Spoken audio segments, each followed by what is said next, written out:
भैया हमार के राहुल, आज एगो बीता हुआ लम्हा अपना ज़िंदगी के सच्ची घटना आप सबके सुनावे जात भैया।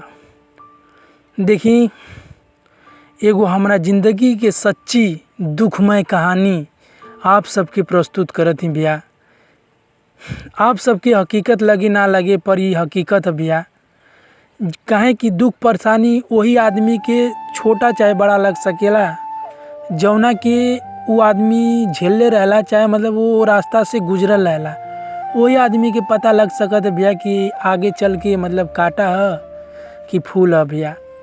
देखी, हम ज़्यादा मतलब कुछ कहले से पहले हम आप सबके बता दी कि जौने आदमी के अगर दुख जेकरा पे बीतेला ओके ही छोटा बड़ा लगेला और सुने वालन के अक्सर मतलब सिंपल तरीका लगत होई। काहे कि बतौले में अनुभव कैले में बहुत ज़्यादा का अंतर है, मतलब धरती और आसमान के अंतर आवेला। यही से मतलब कि हम आप सबकी बता दें कि आप सब अगर ये कहानी की अगर आप सुनत हो कब, अगर पूरा सुनने के बाद अगर आपकी मतलब सिंपल तरीका लगत हुई तो ओकरे लिए हम कुछ ना कर सकती भैया। काहे कि बीतल हमारी पर झेले हम ही जान सकती हम जौने रास्ता से हम गुजरल ही हमके मालूम है कितना ठोकर होला, कितना का होला, तो हम जान सकती भैया। वही आदमी के दुख आदमी समझ सकत है जौना आदमी के दुख पड़ल होके भैया। यही से मतलब कि हम ज़्यादा बोलते ना हुए भी अपन मतलब कहानी की दुखमय कहानी सिंपल आप सबके लग सकत है। काहे कि मतलब कि हमके भी आपके बतावे में ऐसा लगत है कि मतलब कि आप सबके सिंपल ही लगी, मतलब ओकरे लिए हम कुछ कह ना सकती भैया। पर एकदम हकीकत, एकदम रियल, एकदम मतलब कि नेचुरल, एकदम बीतल हुआ, एकदम मतलब ठोकर खायल जिंदगी की आज हम कहानी सुनावे जाती अपन। मतलब खुदा के भी ये मंजूर रहे कि जा बेटा कहीं रहबा ता दुख में रोटी खइबा। आज हम दुख की रोटी, आज अपना ज़िंदगी के सच्ची कहानी आप सबके प्रस्तुत करती भैया। देखी, उत्तर प्रदेश के अंतर्गत उत्तर प्रदेश में एगो जिला आवेला। वो जिला का नाम गाजीपुर है। गाजीपुर जिला के अंतर्गत एगो बिरनो थाना आवेला। वो बिरनो थाना में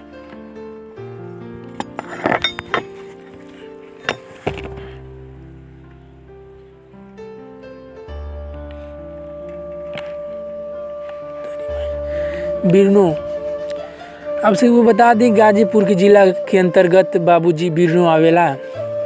वही बिरनो के अंतर्गत एगो बथुपुर गांव आवेला। वही बथुपुर गांव में हमार जन्म भयल। ये बता दी कि हमार जन्म सन 8 तारीख 7 के महीना 1998 ईस्वी में भयल।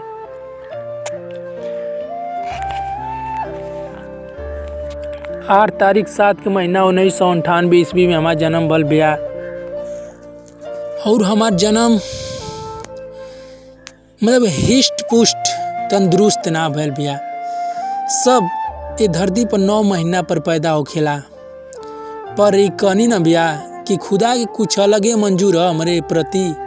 एकरी वजह से हमार जन्म 7 महीना पर हो गल भैया, जौना से कि हम बहुत ज़्यादा कमज़ोर, दुबला पतला बेजान के पैदा भईनी। बेजान के पैदा होखले के कारण जब हमके गांव पुर आवे देखे तो गांव पुर ये देख करके कहे भैया कि भाभी, फुआ, ई तोहार लइका जिही ना, ई मर जाई, ई लइका तोहार जिही ना, मर जाई।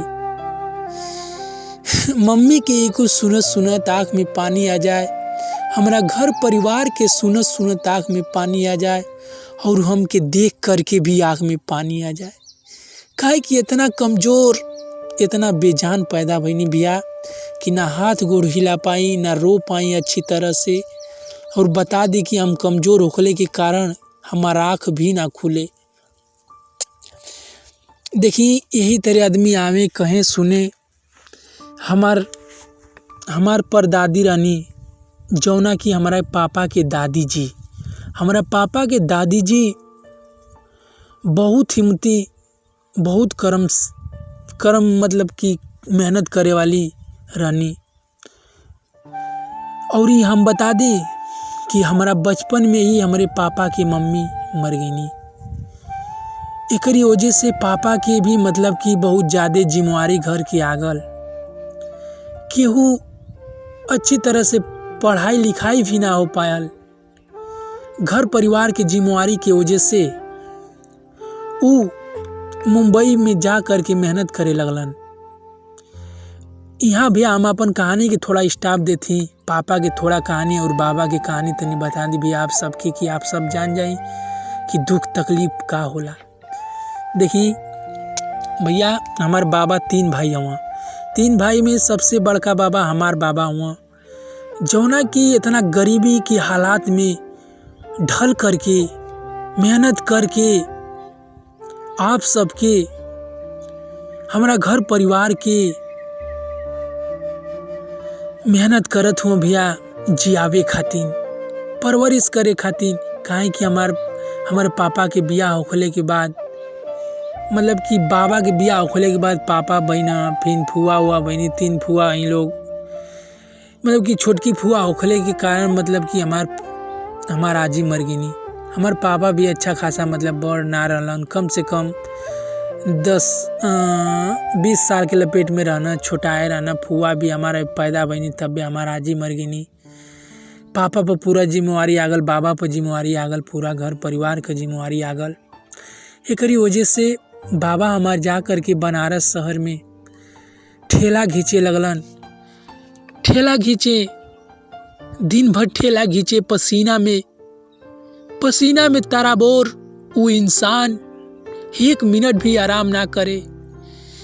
जब शाम होके तैयार करके वो रूखा सूखा खाना पीना बना करके बाबूजी वो अपना भोजन करें, फिर रात में सोवे का वो, फिर ओकरी बाद काम में लग जाए बाबूजी। कि मतलब कि हम जितने ज़्यादा मेहनत करब उतने हमारा परिवार का पेट भरी। हमार छोट मोट परिवार ना रहे भैया, बहुत बड़ परिवार रहे, जौना की पूरा जिम्मेवारी हमारा बाबा पे रहे भैया। आप सबके बता दी, हमार परिवार कम से कम बाबा का 5 लड़की, 1 जानी, मतलब 3 भाई बाबा बतनी है ना। एगो बाबा हमार 3 गो लड़की 2 गो लड़का, 5 जानी मतलब हमारे बाबा का रहलन। फिर ओकरी बाद हमारे छोटका बाबा का कम 2 लड़का 1 लड़की। फिर ओकरी बाद हमारा छोटका बाबा के 3 लड़का 2 लड़की, कुल मिला करके 5, 15, 16, 17, 20 आदमी का मतलब पूरा परिवार हमारे आसाद से रहे। हम गिन के ना बताओ थी, तो बताओ थी भैया, काहे गिने में तो बहुत ज़्यादा टाइम लगी। 20 सदस्य के एगो परिवार रहे भैया। हम पापा बाबा इतना मेहनत करे भैया। राती का ठेला चलावे, दिन का ठेला चलावे, ठेला घींचे वाला 1 आध गो अक्सर आप देख ले ओकर भैया फिल्म उलिम में ऐसे ठेलल जला ना, उहे ठेला गद्दी पे बैठ के उ वाला ना, ठेले वाला भैया। सामान लाद के कुली का भी काम कैलन बनारस शहर में बाबूजी। कुली के काम करें, ठेला घींचे, फिर ओकरी बाद ठेला घींचले के बाद कंपनी में काम करें, गामा साबुन बनावें, जौना कि गामा साबुन पहले बहुत ज़्यादा फेमस रहे बाबूजी। वो गामा साबुन में जा करके कंपनी में काम करें, रातों दिन एक करके। धीरे धीरे पापा के पढ़ौलन, बाबा लोग के घर परिवार के संभरना, और फुआ हुआ के पढ़ौना लिखौना, जितना भी पढ़नी लोग 8 ले 5 ले। बाबूजी बहुत ज़्यादा 10 साल लगातार मेहनत कैले के बाद बाबूजी धीरे धीरे मेहनत करत हुअन, खात हुआ पियत हुआ। बहुत दुखमय कहानी बा भैया। एकरी वजह से हम विस्तार से बताइब तो बहुत ज़्यादा टाइम हो जी भैया। आप सबके हम बताइनी है ना भैया कि आप समझदार लोगों को इशारा ही काफ़ी है भैया। इसीलिए हम बता देना चाहते हैं बाबूजी कि एक कहानी की अगर हम खूब अच्छे तरह से विस्तार से बताई तो आप सबकी आँख में पानी आ जी भैया, और कहानी भी बहुत ज़्यादा लंबा हो जी। एकरी वजह से आप सबके हम बता दी कि समझदार लोगों को इशारा ही काफ़ी होता है। दुख तकलीफ उन्हें भी मालूम है जो इस कहानी को सुन रहे हैं भैया। दुख परेशानी किसी के नाप में नहीं आता है, किसी के भाग्य में आता है बाबूजी। इसीलिए हमारे परिवार पर इतना दुखमय कहानी है बाबूजी कि आप सबके बतावे में हम बहुत ज़्यादा समय हो जी भैया, कम से कम 1.5-2 घंटा के टाइम लग जी। ओकरी वजह से हम ये इधर शॉर्टकट में बता दे चाहती बाबूजी। देखिए बनारस शहर में बतावल बाबा हमार बतावे भैया, हमके तो मालूम ना है। जब हम बाबा के संगे सुती ना, बाबा का हाथ गोड़ पैर दबा करके सुती, बाबा के संगे रही, तो हमके कहानी के तौर पर अपनी कहानी बतावे। एकरी लिए हमें याद बाटे भैया, एकरी वजह से हमें याद बाटे कि आप सबके हमें बता पाओ थी भैया। देखिए भैया बाबा हमार बहुत ज़्यादा मेहनती हों भैया। बनारस शहर में 10 साल लगातार ठेला घिंचलन, 10 साल लगातार रातों दिन एक करके कंपनी में काम करे, ठेला घींचे, खाना पीना बनावे, फिर सुते, फिर घरे आवे। तो घर परिवार में बाबूजी का होखे, घर परिवार के आदमी हथिया बटिया ले करके खेत में काम करें। 2 बैल के जोड़ी रहे बाबूजी, जौना से कि हर बांध करके हमार छोटका बाबा दिन रात एक करके बाबूजी धरती के सीना फाड़ करके अनाज उगावे के काम करें। जौना से अनाज उगे तो खाद पानी के उस ज़माना में बहुत महत्व कम रहे, बस गाय गोरू के गोबर से ही खेत में डलाए, जौना से कि अनाज बहुत कम होखे बिया, बस खाए पिए भर हो जाए, साल भर चल जाए तो बहुत मतलब कि बहुत मेहनत का काम हो जाए भैया। खूब ज़्यादा मेहनत कैले के बाद तब जाके साल भर के बाबूजी मेहनत के तौर पर फल बहुत कम मिले, साल भर जाए में अनाज उड़ा जाए भैया। एकरी फिर ओकरी बाबा बैलन के जोड़ी ले करके दिन रात मेहनत करें। ओकरी बाद मेहनत कैले के बाद जब धान ओनोखे तो धान काटे पीटे, फिर पीटे ओसावे, फिर कुटुआवे, घामे धरे। यही तरह मतलब भैया जिंदगी के समय चलत है भैया, दुखमय कहानी चलत है भैया। खुदा के कब खुशी के ये परिवार पर आशीर्वाद मिली केहू ना जानल, बस मेहनत कल गल भैया। हमार तीनों बाबा मेहनत करके घर परिवार के देखना, संभालना, पढ़ना, लिखना, यार और घूम करके खूब पता लगौले के बाद बाबूजी शादी ब्याह धीरे धीरे खूब दहेज के कबो मगजमारी होखो, कबो पैसा के मगजमारी होखे, कबो उधार बारी ना मिले, कबो उधार बारी मिले तो तन के दिन पर देवे के पड़े। यही तरह उधार बारी ले करके मेहनत करके पैसा जुटावल गल बाबूजी। पैसा जुटा करके धीरे धीरे हमारी पापा का शादी भयल। सबकर धीरे धीरे जब शादी हो गल तब पापा के शादी भयल, मतलब आगे भयल, मतलब सबकर शादी हो गल, पापा को भी पहले हो गल शादी। फिर ओकरी बाद हमार जन्म भैया। पहाड़ पर सुते बाबा हमार, पहाड़ पर पत्थर पर, सड़क वाला पत्थर पर भैया। रूम ना रहे वो ज़माना में रूम का भैया किराया देवे भर सकती ना रहे। एकरी वजह से कबो ठेला पर सुते, कबो मतलब कि पत्थर पर सुते, कबो कंपनी में सुते, कबो कहीं सुते। वो जब हमके बतौला न तो हमारा आँख में आंसू आ गल भैया, करेजा हिल गल भैया। और हम बता दी कि हमार दादी, हमारा पापा की मम्मी जौना की वो बहुत दिमागी टेंशन लेने के कारण, बहुत दुख होखले के कारण, बहुत तकलीफ झेलने के कारण, बहुत टेंशन लेने के बाद बाबूजी उनके धीरे धीरे कमजोरी आकर्षित कर लेला, अपने में ग्रस्त कर लेला, बीमारी में ग्रस्तित हो गई। बाबूजी बाबा बनारस में काम करें, बनारस में काम करके आवे जब घरे तो अपना मेहरारू के, अपना पत्नी के, अपने बाल बच्चन के देख के बहुत खुश होके। फिर ओकरी बाद का भल भैया कि जब हमार आजी बहुत ज़्यादा बीमार रहे लगनी तो हमार परदादी भी मेहनत करे, सेवा सत्कार करे, उनकर बाबा के चिट्ठी लिखवा करके भेजे। तब बाबा हमार आवे बनारस से बैलगाड़ी पर, जौने की बैलगाड़ी के भाड़ा देवे भर भी ना पैसा रहे, दोनों पर भी भैया हमारे बाबा के हमारा बाबा के दिमागी टेंशन रहे कि हमारा पत्नी हमार बाबुअन के माई ठीक हो जाए। बाबा हमार लेव की हर और अस्पताल में यहाँ वहाँ दौड़त हुआ धूपत हुआ, बाकी खुदा के कुछ दूसरे मंजूर रहे। जब हमार फुआ बहनी छोटकी फुआ तब भैया हमारा आजी के मालूम चल गल कि अब हमार जान ना बची, हमार जान बखेरू उड़ जइहा, हमार लइका अनाथ हो जइहा, हमार परिवार हमके छोड़ के चल जाई, मतलब परिवार के हम छोड़ के चल जाई। ई उनके एहसास हो गया भैया। ओकरी बाद अपना आदमी के, अपना प्राण दाता के, अपना आदमी के बोलैनी, हमारे पापा के बोलैनी अपने पास में बुला करके कहनी का कि देखिए जी अब हमार जान ना बची, अब हम चल जाइबे दुनिया के छोड़ करके। बाकी हमार बात एगो हमेशा याद रखिया, कबो दूसर की शादी मत करिया। हम सुनले हैं कि जब सौतेली माई आवेले तो बहुत दुख तकलीफ देवेले। ये हमार एगो बबनी बिया, हमार छोटकी बहनी बिया, यही के लाल पाल करके आप सब एके ध्यान दिया। ये बता दी भैया कि हमारा आजी दिमागी टेंशन लेने के कारण उनकी आँख से बहुत कम लौकी।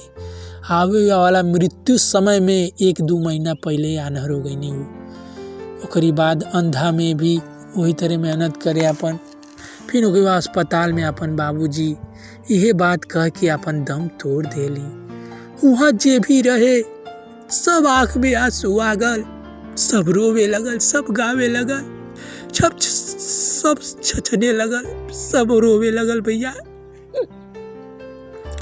सब रोवत बा, सब चिल्लात बा भैया।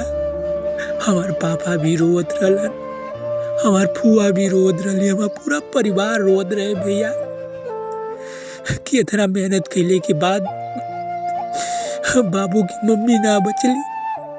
देखी भैया जब समय आदमी के जब परीक्षा लेवेला ना तो अच्छी तरह से परीक्षा लेवेला भैया। ओकरी बाद धीरे धीरे करके समय बीतल बा, काम क्रिया भयल, उधार बारी ले करके कबो केहू दे कबो ना दे भैया उधार बारी। ओकरी बाद धीरे धीरे ये दुख से, ये समय से धीरे धीरे समय कटल दुख के। ओकरी बाद मेहनत कैले के बाद, खूब पैसा जुटैले के बाद, खेत का अनाज बेचले के बाद, बैलन के जोड़ी बेचले के बाद बाबूजी धीरे धीरे करके सबकर शादी हो गयल। हमारा पूरा परिवार के सबकर शादी बियाह हो गल। फिर हो गए पापा के हमार शादी भयल। फिर ओकरी बाद 1.5 साल के बाद हमार जन्म भयल। हमार जन्म 8 तारीख 7 का महीना 1998 ईस्वी में भयल। जौना से कि आप सबके हम बतौनी भैया कि हम बहुत ज़्यादा कमज़ोर रहनी। 7 महीना पर हमार पैदाइश हो गल भैया। 7 महीना पर हम इतना कमज़ोर रहनी कि हमारा आँख से भी दिखाई ना देवे। ओकरी बाद सब गांव पुरावे, सब देखे सुने तो ये कहे कि बेटा तोहार ना बचिया रीता, हमार मम्मी के रीता नाम है, ई रीता तोहार बच्चा ना बची। जे भी आवे से ये बात कहे, काहे कि एकदम कानी उंगली की तरह हमार पूरा शरीर रहे। हमार सीना समझला भैया अंगूठा नियर रहे, इतना कमज़ोर कि का बतावल जा भैया। देख के सबकर करेजा हिल जाए, सब ये मुँह से कहे कि बची ना। बाकी धीरे धीरे ये सुनत सुनत हमारा आजी हिम्मत बनली। हमारा आजी अपन हौसला के देखते हुए कहली, मतलब हमारा आजी ना, हमारे पापा जी का आजी, हमारा आजी तो कहीं नहीं गुजर गई नहीं भैया, आप सबके बताइनी है ना। फिर हमार परदादी हमारे पापा की आजी ध्यान देनी हमारा ऊपर। ओकरी बात कसम खैनी कि जब तक कि एक जियाइब ना तब तक हम अपन हिम्मत हारब ना। ओकरी बाद धीरे धीरे करके मेहनत करत गईनी, मिसत गईनी, तेल से पियावत गईनी, दूध उठौना लगा करके। फिर धीरे धीरे खूब मेहनत कैले के बाद धीरे धीरे 3 महीना के समय बीत गल। जब 3 महीना के भैया समय बीतल, तब तब जाके हम धीरे धीरे हल्का फुल्का, बहुत ज़्यादा ना, बहुत हल्का फुल्का तंदुरुस्त महसूस होके, देखे में हल्का फुल्का तनी हिस्ट पुष्ट तंदुरुस्त नजर आवे लगनी परिवार के हम। ओकरी बाद 3 महीना के बाद धीरे धीरे हमार आँख खुले लगल। धीरे धीरे जब आँख खुले तब हमके भैया बता दिया आप सबके कि सब पलना में झूलेला, सब खटोला पर बैठेला सुतेला। तब हम चेयर पर भैया बैठी, सुती चेयर पर, कुर्सी पर, जौना की भैया की चुत्तर धरे भर जगह ना होखेला। बाबूजी इतनी चुकी कुर्सी पर हम कैसे सुती पूरा शरीर लेके, काहे कि ऐसे ई ताते पर होखे था, ऐसे ई महसूस होता, ऐसे ई बतावल जा सकत है कि हम बहुत ज़्यादा कमज़ोर रहनी। एकरी वजह से हम कुर्सी पर सुती। जब कुर्सी पर सुती घामे तब धीरे धीरे जब हम ताकी ना तो पूरा गांव के आदमी कहें कि ताकत है बाबू हमार, ताकत है बाबू हमार, ताकत है।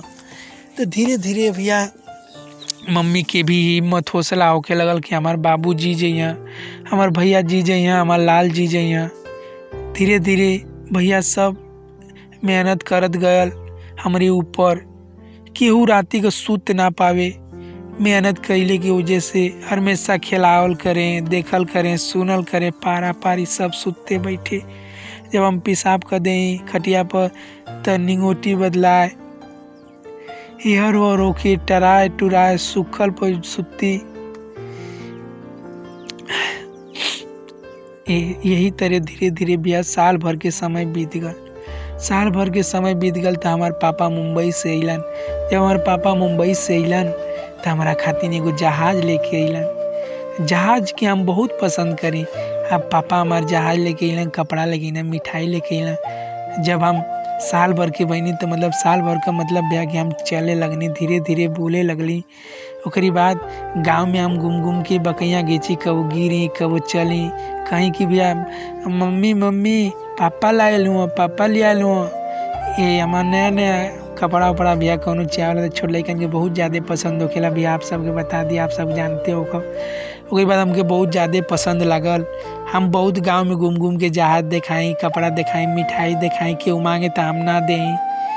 यही तरह ओकरी बाद हमार एक दिन का बल कि हमार चाचा हमार बड़े बड़े बार रहे थे। साल भर के बाद, 1.5 साल के बाद जब हम बहनी तो हमार बार बानल कर रहे भैया। तो हमार बार जब चोटी वोटी बनाए ना तो हम कपड़ा वपड़ा पहनी तो बहुत सुंदर लगी, बहुत अच्छा लगी। तो हमार चाचा लेकर के चल गई ना मंदिर पर। हमारे गंवा के पूर्व बोरिया मंदिर भैया एगो हनुमान मंदिर, वो बहुत फेमस है। बद्दूपुर में मंदिर के नाम से फेमस है भैया बद्दूपुर। उसके बाद बद्दूपुर मंदिर पर ले जा कर के भैया हमार फोटो खींचलन। आज तक वो बचपन का फोटो हमारे पास हुए, हमें बहुत अच्छा लगल। उसके बाद जजिया के हम खुनसा के एक दिन पापा पर उठा के पटक देनी, बस जजिया हमार फूट गल भैया।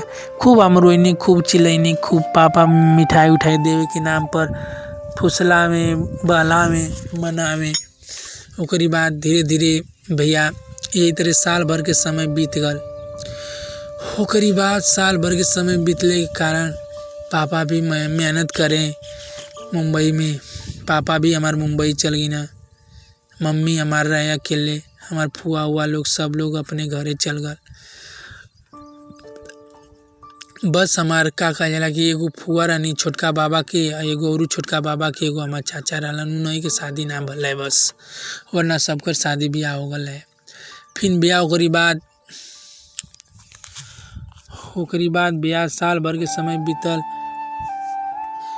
फिर साल भर के समय भैया बीतल, फिर ओकरे बाद 1.5 साल के समय बीतल। मतलब कि धीरे धीरे करके हम 1.5 साल 2 साल का हो गई नहीं। फिर ओकरे बाद हमार नाना एक दिन अइलन। नाना आकर के कहलन कि ए आजी हम बाबू की या बहनी के लेके जाए चाहती घरे। तो आप सबके बता दी भैया कि मतलब हमारी नानी तर इतना बड़ा अच्छा खासा सिवान, हमारे नानी का गांव गाजीपुर जिला के पूर्व साइड रमनतपुर, जहाँ की एगो ताल के नाम से मशहूर है भैया। रमनतपुर गांव हमारे मम्मी के नैहर पड़ला, हमारे नानी के घर पड़ेला। वहाँ हमके बहुत ज़्यादा अच्छा लगे। मतलब कि फिर हो गए नाना हमारे अलन तो कहना कि मतलब आजी ऐसा न कि बाबू के और हम अपने बहनी के लेके जाए चाहती। तो हमारा आजी कहें कि बाबू के तो मत लेके जा,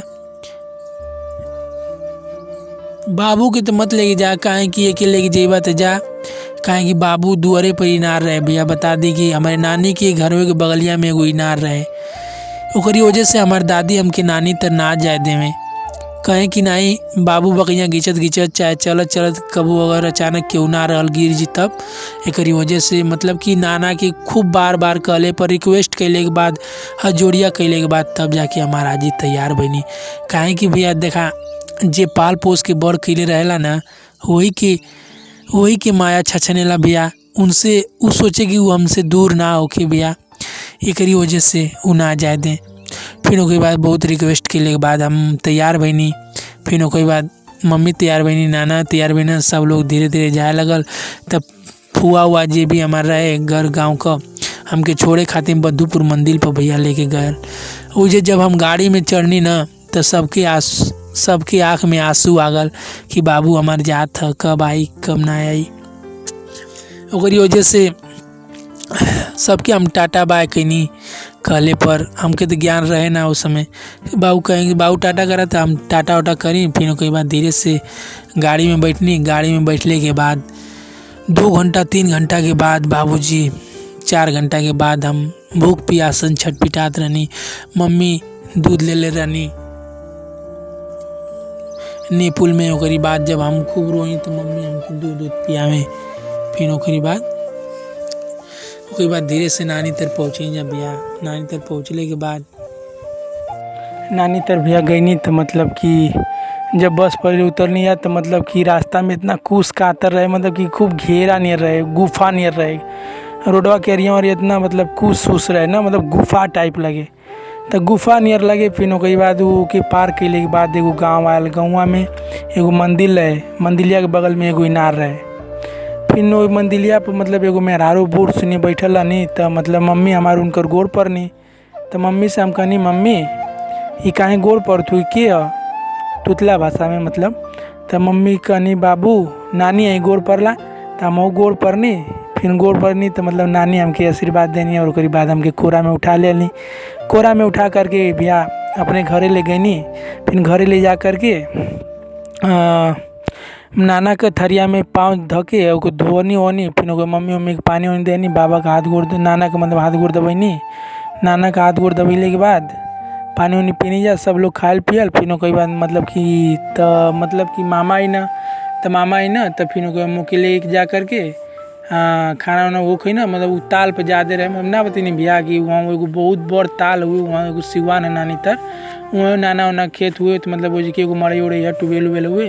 तो वो जी के हमारे मामा अक्सर रहे ना, बस वो जी के रवाई करना घरे बहुत मतलब आवे ना, खाना पियाना खाना, फिर उनके बाद चल जाना वो जी के। तो वो जो मतलब मुँह लेके गई ना, तो बहुत ज़्यादा हमके अच्छा लगल के कारण हम नाना के अरे मामा के संगे रहे लगनी। फिर मामा जब बाढ़ उड़ावे टूबेल उबेल चले, तो मतलब हमके खूब नहुआ में कानी पर बैठा के, फिर ओके बाद टूबेल में नहुआ में, वहाँ अमरूद के पेड़ पौधा रहे। तो मतलब बहुत ज़्यादा हमके बहुत अच्छा लगे भैया, हम बता ना सकत ही। इतना अमरूद फल है, मतलब अमरूद तोड़ के दे, मतलब कुछ न कुछ मतलब हमेशा खाए खातिर लियावल करे देवल करे। तो हमके मतलब वहाँ बहुत ज़्यादा अच्छा लगे लगल। फिर ओकरी बाद धीरे धीरे 6 महीना बीतल, 5 महीना बीतल, 2 महीना बीतल। ओकरी बाद मतलब कि पता लगल कि मतलब कि अब हमन जाए के घरे। तो बाबा ही ना हमारे नानी तर। फिर ओकरी बाद बाबा भी मतलब हम जाके तैयार उयार करके पानी वानी पी के खाना वाना खा के ओकरी बाद सुतना। फिर रात का फिर सवेरे हमके लेके चले घरे। फिर घरे अइले के बाद फिर ओकरी बाद उहे मतलब सब खिलावल उलावल, प्यार दुलार देहल, पानी वानी पियावल। फिर ओकरी बाद भैया बता दी कि धीरे धीरे मतलब कि यही तरह मतलब हमार पापा मतलब कि काबल की पापा आ गए मुंबई से घरे। फिर घरे से अइले के बाद हम धीरे धीरे मतलब मुँह खिलात पालत पोसत, मतलब यही तरह समय बीतल। कम से कम 2-3 साल बीतल। ओकरी बाद पापा हमार मुंबई से आए घरे। फिर बाबा मतलब बनारस में रहे, मतलब काम वाम करे भी, आप सबके बतेबे कहीं है। एकरी बाद दुख का धीरे धीरे मतलब कि समय के अनुसार धीरे धीरे दुख हल्का फुल्का कम होखे लगल। काहे कि सबके शादी ब्याह हो जाला, तो आदमी अगर कुछ थोड़ा मोड़ा कमाला तो मतलब कि थोड़ा मोड़ा बचे शुरू हो जाला। आदमी के आमदनी मतलब हल्का बचाई ना, तब बचत मतलब मालूम चल लगेला। एकरी वजह से मतलब कि धीरे धीरे दुख का धीरे धीरे समय के अनुसार धीरे धीरे ढले लगल दुख। फिर ओकरी बाद हमारे घर में एगो खुशखबरी की संकेत आ गल। हमारे परिवार में एगो खुशखबरी आ गई भैया, मतलब कि हमार छोट भाई होखे वाला रहे। ओकरी बाद 5-6 महीना के बाद हमार भाई भल 9 महीना बाद मतलब भैया वो बढ़िया अच्छा खासा तंदुरुस्त भैया पैदा भल। हमारे लिए ना कहीं हम बदनसीब हैं भैया, हमार किस्मत कब्बो साथ ना दिले आज तक ना दे ही, एक वजह से हम बदनसीब अपने आप के कहती। फिर ओके बाद हमार भाई 9 महीना पैदा भल। फिर ओके बाद ओके मतलब कि सब प्यार दुलार दियल, मतलब मार पालल पोसल धीरे धीरे करके। इतना तो मुझे अच्छी खासा से याद कहानी है ना, बाकी जीवन भी मतलब बीतल भैया एकदम रियल एकदम हकीकत आप सबके बताओ भैया, कोनो मिलावट ना भैया। ओकरी बाद हमारे भाई के पाल पोस के घर परिवार पल्ला पोसला बढ़िया खिला। फिर ओकरी बाद धीरे धीरे भैया साल भर बीतल, 1.5 साल बीतल। ओकरी बाद पापा बाहर रहे, बाहर के मतलब भैया जानते हो भैया कि 12 घंटा ड्यूटी करे।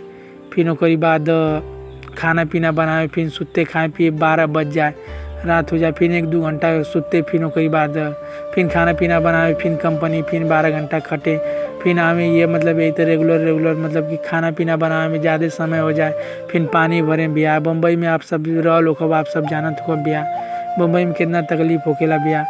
जौन कि ये समय इतना तकलीफ होता भैया, वो समय कुछ ना रहे, वो समय कितना तकलीफ रह लो भैया, आप सब बता जान सकत ही। फिर ओकरे बाद दिक्कत परेशानी होके लगल तो हमारे भाई भी मतलब कि चले ओले लगल 1-1.5 साल के बाद। फिर ओकरे बाद पापा कहलन कि ऐसा है कि आजी हम बाबू की एक ही मतलब हमारी मम्मी के करी हम लेके जाए चाहती मुंबई। तो मुंबई तो मतलब कि तो फिर आजी कहलें कि ऐसा है कि काहे मुंबई ले जात हुआ।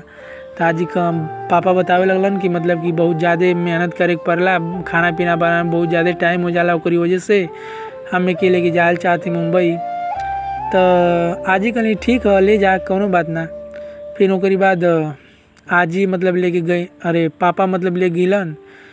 तो मतलब हमके ना जाए देनी आजी, मतलब आजी कहनी कि एगो हमार नाती हम इतना मेहनत से पाल पोस के बड़ के लिए, हमारे आँख का तारा, हमार बुढ़ौती का लाठी हमार नाती ये है, हमें के ना जाए देब। तो वजह से मुझे रोक लेनी आजी। फिर ओकरे बाद पापा मुंबई मम्मी की भाई के हमारे लेके चल गई ना। हम मम्मी पापा बिना भैया आप सबके बता दी कि मतलब कि 1.5 साल मतलब अपने मम्मी के अपने पापा के बगैर रहनी लगातार। वही में मतलब चाचा उचा के संगे जाई, बगलिए में घर के बगलिए में एगो स्कूल है, मतलब सामने ही रोडों पर। तो वही चाचा उचा के संगे जाई स्कूले मतलब चाचा हमसे भी ज़्यादा बड़ ना हुआ, मतलब कि 4-5 साल मतलब 6 साल 7 साल मतलब बड़ हुआ लोग। तो उन्हीं के संगे मतलब जाई वहीं पढ़े उड़े। फिर ओकरी बाद 1.5 साल के समय बीतल भैया मम्मी पापा का आप सबके बता दी, बहुत दुख तकलीफ वाले उस समय। ओकरी बाद पापा हमारे अलन। फिर ओकरी बाद घूमे फिरे पापा सबसे भेंट घाट करें। फिर मिठाई चॉकलेट लिया लाना, कपड़ा लत्ता कुल। फिर ओकर पहनी ओढ़ी, फिर घूमी फिरी पापा के संगे यहाँ वहाँ जाई। फिर यही तरह करके मतलब कि समय बीतल भैया, कुछ समय बीतल। तो फिर पापा के जाए के हो गल। तो पापा मतलब जाए के रहना मुंबई, तो मतलब कि कहलन कि अब यहू के लिए आगे जाइब। तो दादी से खूब रिक्वेस्ट कैले के बाद हाथ जोड़िया करने के बाद मतलब कि तब ओकरी बाद हमके आजी कहनी कि ठीक है हम करेजा पत्थरे रखे भैया के अपन भेजत थे, अपने लाल के अपन तोरे संगे भेजत थे। तो ओकरी बाद हमहू तैयार भईनी। फिर ओकरी बाद फिर मुंबई चल गई जा। फिर मुंबई जैले के बाद मतलब कि हमार भाई तो पढ़े जोग ना रहे, मतलब हम ही पढ़े जोग रहनी। फिर ओकरी बाद पापा हमार मुंबई में श्रीमती पियर हाई स्कूल, मतलब एगो गांव के बगलिए में, मतलब कि रूमा के बगलिए में गली रहे, गलिए के बगलिए में भैया स्कूल है, छोटा है, झोपड़ी वोपड़ी ना कि पढ़ाए लोग अच्छा खासा पढ़ाई होके। ओकर आज ले हमके नाम भैया याद है, 2021 में ले याद है, श्रीमती पियर हाई स्कूल, बचपने में का नाम याद है, अच्छा रहे। फिर ओकर जाके हम वही में पढ़ी। सवेरे से हमारा मतलब रहे 6 बजे से लगाई 1 बजे ले रहे। फिर ओकर बाद यही तरह हम पढ़ी लिखी। फिर ओकर दुकान उकान मतलब पापा डलले रहना, किराना की दुकान। तो मतलब चाचा के बताते ना, बाबा हमारे 3 भाई हम लोग, तो तीनों भाई 3 भाई के मतलब कि छोटका जानी का लड़का बड़ा चाचा हुआ हमारा राजेश चाचा। ओकर बाद मुंबई में जा कर के वो रहे लगलन। फिर ओकर बाद उनके दुकान दे देना, पापा एक ही में सब रहे, तो मतलब कि पापा दे देना दुकानिया उस हमारे पापा हमारे ड्यूटी करे। फिर ओकर बाद जो हमन जा रही जा तो पढ़े उड़े जाई जा। फिर मम्मी मतलब रहें तो तनी मैंने दुकान उकान देखे। फिर चाचा आराम करें तो फिर मतलब कि जब चाचा आराम करके आए तो फिर ओकर मम्मी खाना पीना बनावे। यही तरह मतलब कि धीरे धीरे 5-6 महीना बीतल, साल भर बीतल। फिर हमारे भाई का भी नाम एडमिशन में स्कूल में एडमिशन करावल गल। फिर ओकर बाद संगे जाई जा। फिर एक दिन का बोल कि भैया पढ़त रहे हमारे भाई तो मतलब लैटरिन लगल है, मतलब बतैला ना मैम से ना हमसे बतैला ना केहू से बतैला। फिर ओकर बाद कुछ कहे खातिर मैम खड़ा कैनी तो फिर ओकर पता चलल कि डटनी तो मतलब लैटरिन कर दिल डर की वजह से डर के वजह से लैटरिन कर दिला। तो मैम पूछनी कि तुम्हारा भाई है राहुल? हम कहने की जी मैम। तो कहती इसे लेके जाओ घर, ये लैटरिन कर दिया है। फिर मतलब कि ओके थोड़ा सा बगली में करके खड़ा करके फिर ओके बाद वो चाट ओट पक मतलब धोइनी दैनी बिया का बता जाए। फिर भाई के प्यार इतना होला। फिर ओके बाद धोइनी दैनी। फिर ओकर बाद धो करके फिर वही तरह के उतरे मतलब ले करके अनी रूम पर। फिर रूम पर लेके अले के बाद फिर ओके बाद धोइनी दैनी। फिर वही फिर ओकर बाद मतलब कि फिर नैनी खैनी जा। फिर ओकर बाद आराम खैनी जा। फिर ओकर बाद जब शाम भल तो पापा मतलब ड्यूटी से भी आयल ना रहना तो ओकर बाद 3 बजे मुझे उठ गई जा। फिर 3 बजे के बाद हम हमारे भाई रूम में पर अगल। फिर ओकर 4-5 गो दोस्त रहना सो हमार। फिर ओकर बाद रूम से बगल में एगो मतलब 2-4 गो पेड़ रहे जामुन उमुन का, उजके मतलब अच्छा खासा लगे हमके तो उजके जाके खेलनी जा कूदी जा। फिर ओकर बाद का बोले एक दिन यही तरह रविवार के दिन रहे तो फिर मतलब पापा भी काम पर आ गल ना। फिर वो रूम पर आना दुकान पर आना तो हम कहनी पापा जो दुकान आओ तो हम जाए खेल जाए। फिर वो खेलने गए नहीं गार्डन मुझे गार्डन भी रहे अच्छा खासा। पापा लेके जाए मोर रोता रह के चाहे साजी के रोज मतलब हम गार्डन में जाए खेली जा कूदी जा। खूब अच्छा लगे मतलब बहुत अच्छा लगे का बताओ भैया। फिर ओके बाद खेलने कूदी जा। फिर एक दिन रविवार के दिन रहे। फिर ओके बाद हम का खेनी कि दोस्तन के संगे चल गई नहीं हो दे जामुन के पेड़ के यहाँ जहाँ तालाब उलाब रहे अच्छा खासा लगे उसे। फिर कोई बात क्या बोल कि मतलब कि हमारा उंगलिया कट गल है, हमारा अंगुरी कट गल है तो मतलब का बोल कि अंगुरिया कटने के बाद सब मुँह में डाल के खूनवा घींचे। तो दोस्तों कुल कहना मोर कि तू घींचा तो हम घींचे नहीं तो मतलब अच्छा ना लगे। फिर वो टीका लगा लेनी करिया सुनी अरे लाल सुनी मतलब अपने खून में कभी टीका लगा लेनी, खून का टीका लगा लेनी। फिर पापा जो पता लगल कि ओरे गल है। फिर पापा मोर सिटकुन लेके ना फिर ओके बाद खूब मरना खूब लाते मुक्कर मरना मतलब बहुत ज़्यादा मार देना मुके। फिर रूम पर लेके ना फिर पूछने कि का लगी ले कौन टीका लगाया लगी ले बोल। हम कहनी पापा वो अबीर का लगी ले। कहते कि पागल समझ ले हमके चलाक बोल तू ये खून का टीका लगी ले कहाँ खून कटल कहाँ हाथ कटल देखे ना पापा तो उंगली कटल है मतलब। तो ओके बाद पट्टी उट्टी बनना फिर ओके मार उड़ के फिर ओके बाद ब्याह। फिर ओके बाद एगो और ब्याह हम कहानी बताओ तो बेदा आप सबकी मालूम हुई ब्याह स्टोव के अंदर जो आगी बिगेला तो बर्नल की कुछ कहा जाला बर्नल। फिर ओके बाद बर्नल दुकनिया में निकाल के पापा स्टोव में लगा करके चेक करना एक दिन तो मतलब धुआं ठा गल है पुरान टाइप हो गल है। तो बर्नल पर मतलब आए सो बिस्कुट उस्कुट बेचे खातिर बर्नल लें सो लोहा लकड़ लें सो। तो पापा कहलन कि कबो कि बेची आओ चिया सुमर ठीक है ना। तो हम कहें ठीक है पापा। फिर कोई बात का बोले एक दिन की मतलब कि पापा ना रहा ना ड्यूटी पर चल गई ना। फिर बर्नलवा मुका के नहीं कि बेच देनी ओके बर्नलवा बेच के फिर खारी खाई जा। खारी मतलब बिस्कुट की तरह रहे पतिल बिस्कुटे टाइप का रहे मतलब भैया समझ ला आप लोग बिस्कुट का रहे मतलब बिस्कुट खाई जाओ बर्नलवा बेच करके एक पैकेट दिला था मजा खाई जा। फिर कोई बाद फिर स्टोपवा बिगड़ गला मंजा के कुछ दिन के बाद फिर पापा कहना कि बर्नलवा जी के दैले नहीं है कहाँ बर्नलवा बता। तो पता लगल कि मंजा बेच दिल रही जा। पापा पूछे कई बेर कहाँ दिले उस कहाँ बताओ सो। तो पापा के शक हो गल ना बोली जाता तो जान के नहीं बेच दिले सो। ओकरी वजह से मंजा के बहुत ज़्यादा मार देना फिर मम्मी के भी मार देना। फिर खाना जौन बनल लाते होते से पूरा मार उड़ करके फेंक फाक देना। पूरी नौकरी बात कहलन कि आज के बाद खाना बनने के ना चाहिए, खाना बन गल तब तो उनको खैर ना रही तो उनका यही तरह आज रह बसो उपवास रह बसो। फिर भैया सवेरे रहे टाइम रहे दिन भर तो धीरे धीरे मतलब दुकान भी बंद कर दिले रहना कि दुकान में कुछ निकाल के खाइयो सुना मतलब गुस्सा भैया जनते हो आदमी के का से का करा देवेला। तब फिर दुकान भी बंद करके चाबी धर दिले रहना।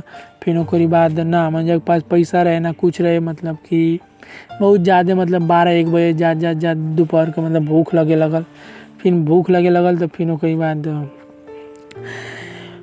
पापा भी मतलब कि जब गुस्सा शांत भल 12-1 बजे 2 बजे तो सोचला मजा ख्याल आयल हो भैया लइका बाप ब्याह केतनो खुनसा जाए चाहे कुछ हुई ब्याह बाकी प्यार होला बाप का ब्याह माई का प्यार होला।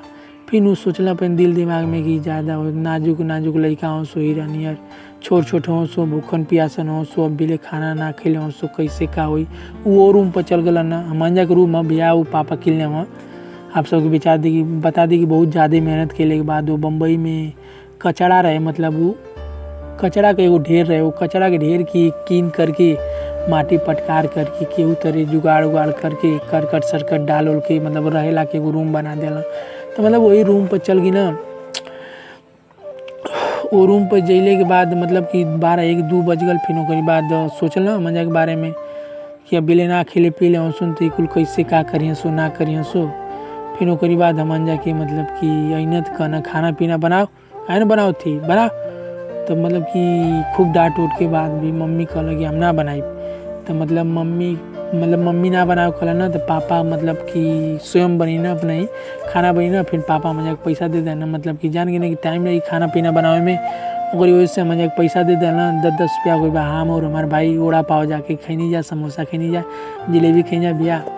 फिर ओके बाद नहीं जा रूम पर फिर रूम पर अले के बाद फिर ओके बाद कुछ टाइम बैठले के बाद 5-10 मिनट आधे घंटा के बैठले के बाद तब खाना पीना भैया बनल तो खाना पीना खा करके फिर ओके बाद सब सुतल बैठल फिर भैया ओकरी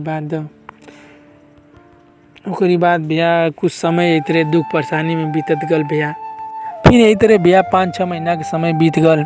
फिर कोई बार पता लगल कि हमारे पापा के मतलब कि चाचा के छोट लड़का का जेकर नाम संतोष चा मतलब संतोष नाम मतलब हमन चाचा लगे। फिर ओके बाद एगो फुआ है हमारे कंचन फुआ वो दोनों जाने के शादी पड़ गल भैया। वही शादी में हमन जाके आवे के पड़ल। फिर ओकरी बाद टिकट उकट कटुई ना पापा। फिर ओकरी बाद हमन जा इन्हीं जा मुंबई से घरे अइले के बाद फिर मतलब कि चाचा का 5-10 दिन के बाद ब्याह रहे सब आवे मजा घरे इतना तो बहुत अच्छा लगे मतलब ब्याह उस समय मजा खड़े में बोले जब पापा टोपी किनले रहना पुतला वाला ऊपर कैफा पुतला रहे अच्छा लगे मतलब कि फिर ओकर फुआ मतलब वो पुतलवा के ले लेनी पुतलवा के मतलब टोपिया वाले निकाल लेनी फिर ओकरी बाद ले लेनी वो मतलब फिर ओकर मजा उदास लगे टोपिया फिर ना पहन जा फिर फेंक दें टोपिया। फिर ओकर बाद धीरे मतलब बारात जाए के टाइम आ गई मतलब कि काल बारात जाए के रहे। फिर ओकर पापा हमन जा कपड़ा वपड़ा किन नहीं रहना मुंबई में ले।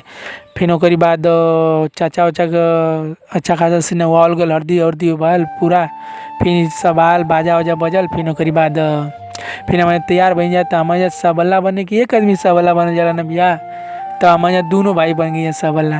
फिर दोनों भाई बन के सबल्ला फिर मुझे बैठने जा फिर पैसा वैसा मतलब सब दे हो फिर खाना पीना खाई जा अच्छा खासा। फिर पलगौनी में सब हमारे पकेटिया में पैसा ना आवे फिर ओके माला पहनावे पैसा का बहुत अच्छा लगे मतलब कि पैसा मतलब देख के बहुत दिल खुश होके कि कब हमन जाए जा घरे तो निकालें जा कब जाए जा घरे कि निकालें जा यही तरह भैया मतलब चले जा घरे। फिर घरे अइले के बाद एगो मड़ई रहे खूब ज़्यादा बड़ उसमें बहुत ज़्यादा बड़ भैया मड़ई रहे वैसन मड़ई आज ले केहू आज ले बनीले ना हो कि भैया उस समय हमन जा के मड़ई सबसे पूरा मतलब कि पूरा गांव में पूरा मतलब कि अपने एरिया में सबसे पहला नंबर पर मड़ई रहे वो मड़ई सब देखे आवे भैया जौन समय बनल रहे ठीक है भैया। फिर ओकरी बाद मड़ई के आड़े हमन जा करके फिर ओके बाद हम पैसा वैसा निकलनी जा फिर पैसा वैसा निकाल करके कुल खा पी गलनी जा खा पी गलने के बाद फिर मम्मी के पता लगल कि नहीं फूक को बिया पर ले करी तो मतलब कि मला वाला होबे करी पैसा का तो फिर ओके बाद दिया जी पलगौनिया पर उनके तो फिर मम्मी आयल तो पूछला कि बाबू मलवा कहा तो मुझे कहीं तो मुझे खा लेनी जा तो मुझे खाओ के मतलब पूरा बराबर कर देने तो मम्मी मतलब खुनसा के 2-4 झापड़ धो देनी तर हमारे रोए लगे जा। फिर ओके बाद रोत भाग गई जा। फिर ओकरी बाद बियाह फिर शादी बियाह बीतल उन को फुआ के बढ़िया से अच्छा खासा से बीता गल। फिर ओकरी बाद 1 हफ्ता बीतल शादी बीतले के बाद बियाह फिर पापा कहलन कि बोली ना बगीचा में हमके और हमारे भाई की तो मतलब कहा पापा पूछलन कि भैया चले कि ना मुंबई तो हम कहनी पापा हम ना जीब कहें बियाह की मतलब कि एगो हमार बगलिए में दोस्त हो गल है ओकर नाम बड़े है मतलब फिर कृष्णा राजभर मतलब है ओकर बड़े नाम मतलब एजके से हमन के दोस्ती से भैया मतलब कि शुरुआत हो गई। जब हमन मुंबई से नहीं जाना तो उस समय हमके लगा था कि 7 साल का रहल होखब हम, चाहे 8 साल का, चाहे 10 साल मिसमन मतलब 10 साल मान लेवल जा आप सब। 10 साल का हमारा तबे से मतलब उससे हमसे दोस्ती हो गई। फिर वो कोई दोस्ती की वजह से मतलब खेलनी कूदनी संगे होंगे ना, तो मतलब कि हमनो जाके मुंबई से अले के बाद हमहू के लगत 1-1.5 महीना हो गए। ओकरी बाद हमके ओकरी वजह से मुझे गाँव में बहुत अच्छा लगे लगल। फिर ओकरी बाद फिर पापा कहना मुंबई जाए खानी, तो फिर पापा से हम कहनी पापा हम ना जीब, तो पापा कहते काहे जीब, चला भैया देखा ये हमें से हमके पूरा एकदम हमार किस्मत हमार बदनसीबी साथ भैया देती है। ये हमें से हमारे एकदम मतलब दुखमय कहानी शुरू हो गल भैया। एगो हमार गलती की आज लिए हमके सज़ा मिलेला भैया। काश ये हम गलती ना कर रहती तो आज हम कुछ दूसर चीज़ रहती भैया। एक वजह से देखी भैया हमार मतलब कि सोच बचपन के सोच का होला बड़ पर भैया कि जहर बन जाई, हमार किस्मत के पूरा बदल दे। काश हम जन रहती तो हम कबो गलती ना कर रहती भैया। देखिए भैया गलती में गलती का भले, गलती ये भले भैया कि मतलब कि गलती में भैया ये गलती भला है कि मतलब कि देखिए भैया चिड़ई बोलत इतनी कि भगा दे। ओकरी बाद भैया कहना पापा मुंबई जाए खातिर, बाकी हमके गांव में इतना अच्छा लगे लगला, हरियाली देख करके, पेड़ पालो देख करके, सुविचार देख करके, आदमी की देख करके इतना मतलब अच्छा खासा लगे लगल कि मतलब वो कचरा में हमारे जाए के दिल ना कैला। ओकरी वजह से हम कह देनी पापा हम ना जाए। पापा फिर कहना कि चलबा ना, चला। फिर कहनी पापा अगर हम जाए ना, मतलब कि इतना प्रेम हो गया है ना ये गांव से, ओकरी वजह से मतलब कि हम का कह देनी हमके खुद ना मालूम चलल। हम कह देनी पापा ऐसा नहीं कि हम जाए ना मुंबई तो हम ट्रेन में ले कूद के जान दे देब, हम ना जीबक। कोई बात पापा कहना कि छोट बच्चा ना जाए की इच्छा करता था जाए दा।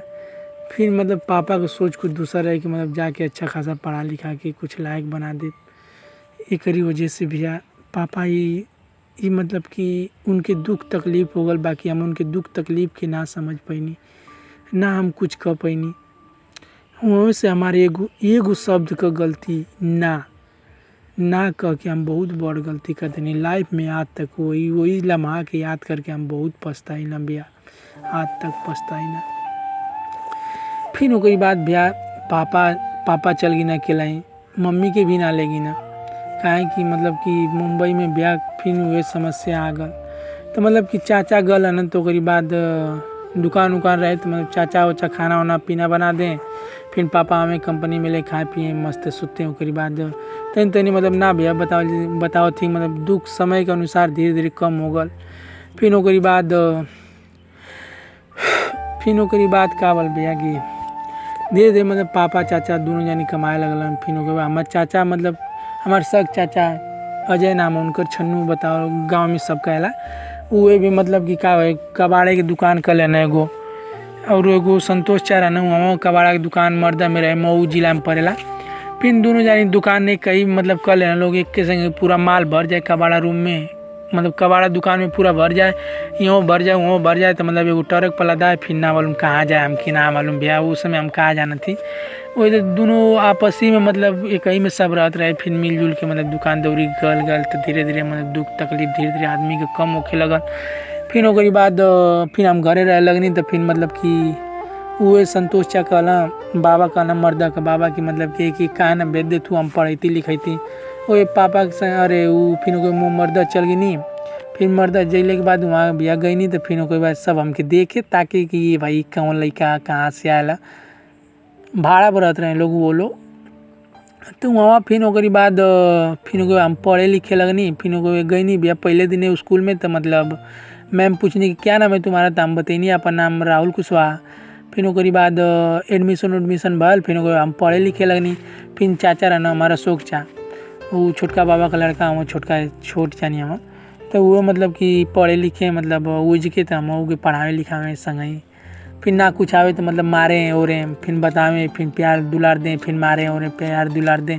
फिर ओकरी बाद फिर बगलिए में एगो मतलब कि मंदिर है, मंदिर के बगल में बगलिया में पोखरा ओखरा रहे, पेड़ ओड़ रहे, बहुत अच्छा हो जाए, लगे शांति माहौल लगे। मतलब कि हमकी अकेंता में आज लिए भी मतलब रहे में बहुत अच्छा लगेला।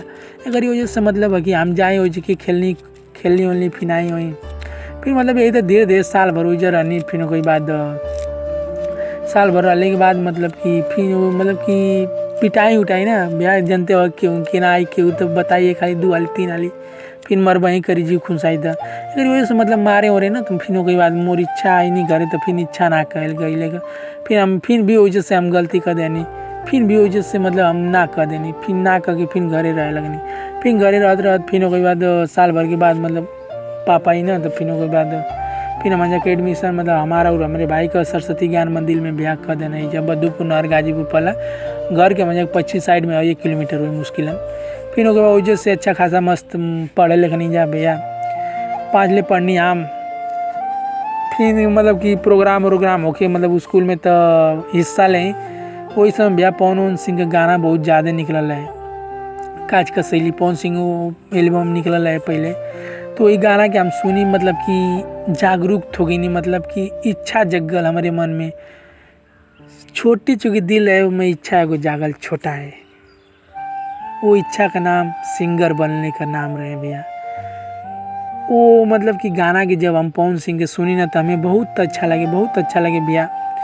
उसके बाद हम गाई गुनगुनाई, भर रास्ता कहीं जाए अकेले रही तहाँ गाई। मतलब कि हमकी गावे में इतना इच्छा लगल, इतना मन लगल, इतना हम का बताएं भैया। मतलब कि हमके दिल और दिमाग में हमके छा गल है। उसमें हम सिंगर ना जानी, मतलब सिंगर का कहल जाला, सिंगर के होला कि सिंगर कहल जाला। मतलब हम बस समझी कि मतलब गाना गाओ थी, मतलब कि सुनत थी तो हम गाई, बस ये हम बस जानी। तो उसके बाद मतलब कि गाना वाना मतलब टेप में लगल है कहीं, तो मतलब सुनी ध्यान से। फिर उसके बाद बंद हो जाए, चाहे मतलब वो उससे वो गाना से कुछ दूर चल जाए, तो मतलब थोड़ा से 1 लाइन 2 लाइन याद कर लें, तो मतलब रास्ता में गाई। ये तो मतलब करत दिल में कब सपना जगल भैया, हम कहाँ बताएं। ये सपना धीरे धीरे पौधा बनत भैया, सपना एकदम आखिरी वाला बन गल भैया कि एकदम ना एकदम सिंगर बनने के सिंगर बनने के। मतलब कि जब से मतलब कि हम मतलब समझ गए नहीं कि नहीं गाना हमके गाओगे, तब तक भैया आज तक कोनो ऐसन दिन ना हुई कि जहिया हम 5 गो 6 गो चाहे अकेलता चाहे खाली रास्ता में जात, मतलब कहियो ऐसा ना हुई जी हम गाना ना गईले होखम। आज तक भैया हम लगातार गाना गाओ थी 2021 तक। मतलब कि गाना गईले मतलब स्टेज पर ना आई, मतलब कि जैसे मतलब रास्ता चलत गावत मिलावत जुलावत ऐसे मतलब। उसके बाद मतलब सपना जगल। फिर उसके बाद हम केहू से कह सुनना पैनी ना, हमारे केहू के जज्बात के समझ में आयल ना कि हमारे दिल के फीलिंग के समझ ल भैया। देखी फिर उसके बाद फिर हम मतलब पढ़े लगनी, 5 ले पढ़नी सरस्वती ज्ञान मंदिर में। फिर उसके बाद 5 के बाद फिर हम सेनोबा में एडमिशन करावनी। फिर उसके बाद हम बता दी कि मतलब जो हमारे संगी रहे बड़े, वो मतलब कि उससे हमारा रातों दिन मतलब दिन में जब भी समय मिले, सवेरे मतलब समय मिले 9 बजे तक, दिन भर ओकरी संगे रही 9 बजे तक। फिर ओकर बाद नहाए धोई खाई स्कूले जाई, फिर आई 3 बजे से। फिर 3 बजे से के बाद होमवर्क करी। फिर ओकरी बाद खेलनी कूदी जा मस्त एकदम। ओकरी बाद भैया यही तरह हमारे जगह क्रिकेट में मन लग गया। क्रिकेट में भैया देखा हमसे आ बड़े से मतलब हमारे दोस्त से, हमारे मितान से, हमारे भाई से कि वो अच्छा ना खेले। जब भी मतलब हम मैच में खेलने जाए तब भी मतलब हमारे से केहू अच्छा ना खेले। जब भी हमारा मैच जिताए जाए तो बस हमारे जिताए जाए और केहू ना जिताए, सब आउट हो जाए, चाहे रन बनाए चाहे फील्डिंग करे चाहे केहू तरह मतलब कि मतलब हारे ना दें जा भैया। हमारे आज तक तो बताए थे भैया आप सबके कि मतलब कि हमारे से बड़ सीनियर इंटर में पढ़े वाला BA पास, मतलब कि जितना बड़े लेवल 20 साल 25 साल 30 साल तक उम्र तक के टीम से हमारे खेलने हैं जब भैया। पर हमारे की उम्र खास कम से कम 15 साल 16 साल, बस आखिरी 17 साल मान ला। 17 साल उम्र 18 साल की उम्र की 32 भैया बहुत मतलब कि अनुभवी खिलाड़ी से भी हमारे भैया खेलने जा। बाकी याद तक रिकॉर्ड है कि हारल ना जा। बद्धूपुर ग्राम में हमारे टीम बहुत फेमस रहे, आज तक कि वो हरा ना पाए भैया। कोई बार मैच में बहुत ज़्यादा मन दिल दिमाग लगे लगल, फिर मैच मज़ा खेले लगी जा, कहीं टूर्नामेंट खेली जा, कहीं कुछ खेली जा, कुछ ना कुछ जरूर जीत के लेके आई जा। मैच होके 100 रुपया, 50 रुपया का, 60 रुपया का, ठंडी में बरसात में कोनो टाइम है, मतलब दिल दिमाग में मतलब क्रिकेट बस गल है, खेलने में अच्छा लगे क्रिकेट। और सबसे बता दिया आप सबके कि मतलब कि पहले मतलब सिंपल तरीका से ढेला वाला बिगे आदमी, मतलब गेंदवे की ढेला से मतलब बॉलिंग पूरा हाथ घुमा के ना बिक पावे, तो फिर ओकरी बाद पहले शुरुआत हम ही कहीं बिया बॉलिंग करेगा, बॉलिंग करी पूरा हाथ घुमा के एकदम पूरा एकदम तेजी के साथ एकदम रन एकदम स्पीड। फिर ओके बाद हमारे देखा देखी बड़े भी करे लगल हमारी तरह, फिर ओके बाद अच्छा खासा वो बॉलिंग करे लगल, स्पिन करे, वो बाँव हाथ करे। हम राइट हैंडर है नहीं तो वो लेफ्ट हैंडर है। उसके बाद फिर वो राइट साइड से खेले, मतलब लेफ्ट ना खेले बाकी लेफ्ट बीगे, बाकी राइट साइड से खेले हमारे देखा देखी, मतलब कि अच्छा खासा, मतलब कि बहुत अच्छा खासा गहरी दोस्ताना हो गल, मतलब कि बहुत ज़्यादा गहरी हो गल।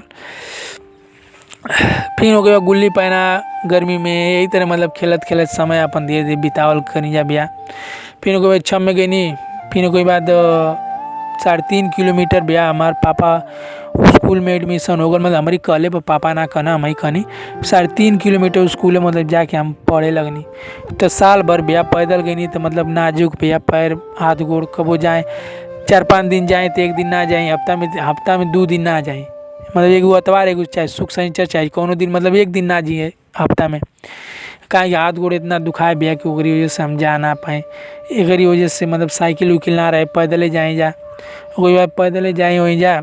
फिर तो धीरे धीरे मतलब कि जब परीक्षा वाला रहे तब फिर पापा 2-3 महीना बाकी रहे तो पापा कहते कि ऐसा न कि हम तो साइकिल किन दे, बाकी एगो शर्त है। हम कहीं यहाँ पर बोला, कहना पापा कि ऐसा न कि अगर तू 6 में बढ़िया नंबर लिया देबा तो हम साइकिल जरूर किन देब। वही बात भी हम मतलब 2-3 महीना का टाइम मिलल, बाकी हम खूब बढ़िया मेहनत लगा के पढ़नी लिखनी, रातों दिन एक करके फिर खेलल उलल तनी 3 महीना खातिर बंद कर दें, काहे कि लालच हो गल बिया साइकिल का, काहे पैर दर्द करे। वैसे भी मोर पापा किनिए दिल था, बाकी मतलब कहला कि ऐसे कब तो पढ़ी बढ़िया से, ओकरी वजह से मतलब कि हम पढ़े लगनी। 3 महीना 4 महीना के समय के अनुसार हम खूब मन लगा के पढ़नी, फिर परीक्षा देनी, परीक्षा देने के बाद फिर हम आगे नहीं फर्स्ट डिवीजन पर पास हो गई नहीं भैया। फिर मार्कशीट दिखौनी, फिर पापा खुश हो गई ना, तो कहना ऐसा ना कि अब 1 महीना की छुट्टी हो गल, तो 1 महीना की छुट्टी में ना किनना पापा। फिर ओके बाद कहला कि यही समय अगर किन देव तो चलाओ पुरान कर दे, एक वजह से मतलब पैसा भी ना रहा हो, ओकरी वजह से चाहे कि तरह मतलब वो समय ना किनना। फिर जब स्कूल खुलल तो 1-2 दिन गई नहीं जाओ स्कूले, फिर कोई पापा कहला कि ऐसा ना कि हम तुम्हार साइकिल किन देव तो टेंशन मत ला। फिर ओकरी बाद का भल कि मुँह चल गई नहीं स्कूले। फिर स्कूले से बिया अनी तो पता लगल कि तोहार पापा गल हो साइकिल किने, तो हम इतना खुश बनी कि का बताई इतना खुश बनी कि फिर मम्मी से कहनी कि मम्मी कब कर गल हो, तो कहूँ भैया आधे घंटा भल गल हो, तो मतलब दूर है 5 किलोमीटर 6 किलोमीटर दुल्लापुर भैया दूर है। ओकरी बाद उजगे साइकिल उकिल कसाले तो ओकरी बाद वहाँ चल गई ना। फिर ओकरी बाद धीरे धीरे मतलब कि समय बीतल गल, बाकी हम खाना वाना ना खैनी, खाना खाए की इच्छा ना करते, इतना खुशी मिल गल है भैया साइकिल खातिर कि मतलब कि हमके बस साइकिल चाहते रहे। ठीक है भैया, ओकरी बाद साइकिल की फ़ोन कहीं नहीं, मतलब पापा उसमें मोबाइल ले रहा ना, उसमें मोबाइल के तन जमाना आ गल है, तो मोबाइल मतलब एगो ले रहा ना, वो घरे रहे, तब मतलब पापा से फ़ोन करके पूछी पापा कब तक अइबा, कहूँ कि आवत ही 1 घंटा लगी, आधे घंटा लगी। तो मतलब कि समय के अनुसार मतलब कि हमें इतना खुशी इतना दिल में आ गल है भैया ना कि आप सबके हम का बताएं भैया। फिर ओकरी बाद फिर धीरे धीरे मतलब कि समय बीतल, 1 घंटा 2 घंटा बीतल। फिर ओकरी बाद साँझ हो गल, 6 बज गल। फिर पापा के फ़ोन करी, पापा कब तक अइबा। फिर निराशा टाइप की तनी होखे लगल कि मतलब अनार हो गल, अब अइबो करिए तो कैसे चलाए के बहुत मन करते है साइकिल, कोनो बात ना। फिर ओकरी बाद भैया फ़ोन करी तो पता लगल कि आई आधे घंटा में। फिर ओकरे बाद हम खैनी पियनी, फिर कोई पढ़त रहनी तो ले अनार हो गल है, एकदम टेन धरा के पढ़त रहनी भैया। फिर पढ़त रहनी तो ले पापा आ गई ना, तो देखनी साइकिल तो हम बहुत खुश बनी भैया कि यार साला साइकिल आ गल नहीं बाटे, लाल में बा, अच्छा खासा बा, छोट में रहे, अच्छा लगे, खूब ठीक ठाक लगे, खूब मतलब कि प्लास्टिक पहनावल एकदम नया एकदम पैक रहे। तो पापा मतलब साइकिल चला के ही ना उधर से 5-7 किलोमीटर भी पड़ेला। फिर ओकरी बाद सबेर मतलब कि सुतनी खा पी के तो मतलब हम कब सोची कब सवेर को, कब सोची कब सवेर को, कब सोची कब सवेर को बिया। बस सोची सोची बगी भी नींद ना लगे बिया। मतलब काहे खातिर बिया कि मतलब कि हम सोची कब चला ली कब चला ली कब चला ली, यही इतना खुशी दिल में रहे। बाकी सवेर ना भल जिससे मतलब लागे कि एक हफ्ता को पूरा रात जोड़ करके एक ही रात बनल है जुए का रात, इतना बड़ रतिया लगे बिया जल्दी खत्मे ना होके। फिर तब वो मतलब कि सुतनी तना और रात का फिर रात भर जगल ही रहनी। फिर सवेर भल तो फिर देखनी कि साइकिल के मस्त चलैनी डगरैनी फिर चलैनी फिर डगरैनी फिर चलैनी। फिर कोई बात तुनते नहनी धोनी फिर खैनी पीनी। फिर कोई बात मुँह काका जाके चल गई वो दे स्कूल भैया जान थोड़ा 9 बजे 9:30 बजे घंटी लगे। फिर कोई बात हम 8 साढ़े 7 बजे चल गई साइकिल चलौले के लालच को वो दिले हम चलावत जाए कम से कम। फिर कोई बात मतलब उतना अच्छा से ना चला पाए तो फिर कोई चाचा हमारा ना जुगेश चा मतलब हमारे छोटका बाबा का छोटका लड़का हुआ वो मतलब हमारे से पूछे मतलब बड़ हुआ ढेर ना बड़ हुआ 2-3 साल बड़ हुई हमारे ऐसा से।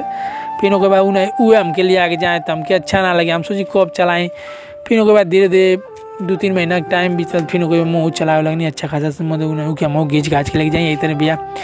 फिर कोई बाद साल भर में कक्षा 7 में गई नहीं। फिर कोई बाद चाचो उचो को भैया दुकान मतलब टूट टाट गई जो से खर्चा बर्चा कुल चलत है वो टूट टाट गई। फिर कोई बाद पापो भी मुंबई से आकर के फिर कोई बार बाहर जेले की तैयारी में साल भर रही ना घर में।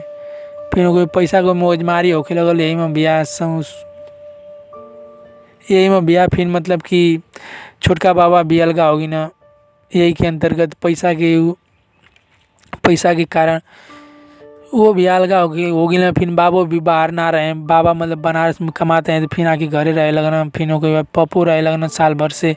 फिर मतलब कि चाचों की दुकान उकान टूट गई, चाचा उचा तुरवा देना लोग जो बाबा के रहना बाबा का लड़का वो लोग तोड़वा उड़वा देना। फिर कोई बात धीरे धीरे साल भर के मतलब फिर दुख परेशानी मतलब कि समस्या होके लगल बिया। फिर कोई बात खैले खाली थोड़ा मोड़ा मुमताज होके लगे जा। फिर मेहनत कहीं जा खेती उती में बाबा मेहनत करें बिया अलगा होगी ना। वो लोग तो मतलब सामान भी जौन भी रहे तो कम मिलल। फिर कोई बात कुदार फरसा कुल मतलब कि रहे ना रहे। फिर कोई बनवाल गल। फिर कोई बात बाबा धीरे धीरे भैया बाबा खेती में मेहनत की ना आधा खेत बटा गल, आधा में से आधा मिलल। एगो बाबा का हिस्सा मिलल फिर हमारा का हिस्सा मतलब बाबा 2 भाई मतलब एक में रहना लोग एक जानी अलगा रहना लोग तो 2 जाने के बाबे हिस्सा करें। वो बाबा मर्द दुकान उकान करें। फिर हमारे बाबा उन्होंने खेती करे अपनों करें। फिर कोई कुदार फरसा कुल बनवाल गल भैया जुगाड़ उगाड़ कुल बनवाल गल। फिर बैल गोरू किनल गल। फिर धीरे धीरे साल भर पापा चाचा मतलब कि बाबा तीनों जानी मेहनत किने लोग खेती में। फिर कई बार धीरे धीरे मतलब कि पापा के बाहर जाए की तैयारी रहे तो मतलब पापा गई ना टेस्ट वेस्ट मरना। फिर साल भर के बाद फिर वीजा उजा आयल। फिर कोई पापा चल गई ना बाहर चल गए तो कुछ उम्मीद हो गल भैया घर परिवार में। फिर कई बार साल भर कमाई ना पापा चल गए। फिर चाचो मतलब कि मुंबई जाके और काम हम सीखे लगना जो मुंबई में। फिर कई बाद कानपुर की नागपुर पड़ल नागपुर में काम जाके वो मतलब काम सीखे लगन। मतलब घरे केहू ना रह गल है, घरे हम रहनी हमार भाई रहे हमार मम्मी रहनी हमार चाची रहनी। फिर चाची के 4 गो लड़की रहनी। फिर कई बाद ये मतलब इतने परिवार रहे। फिर कई बाद खेती बाड़ी में मतलब कि बहुत ज़्यादा हमके जिम्मेवारी पड़ गल। फिर घरे परिवार में मतलब हम ही बड़ ज्येष्ठ रहनी। ओकरी बाद हमहू के मतलब जिम्मेवारी पड़ गल ओकरी वजह से मुँह के। फिर ओकरी बाद खेती बाड़ी में काम करी बाबा के संगे पानी बराई बाबा के संगे सोई कोड़ी। फिर कोई सौदा सवेरे तोड़ी। फिर सवेरे तोड़ने के बाद ओके धोई वही फिर नहाई धोई। फिर स्कूल जाई।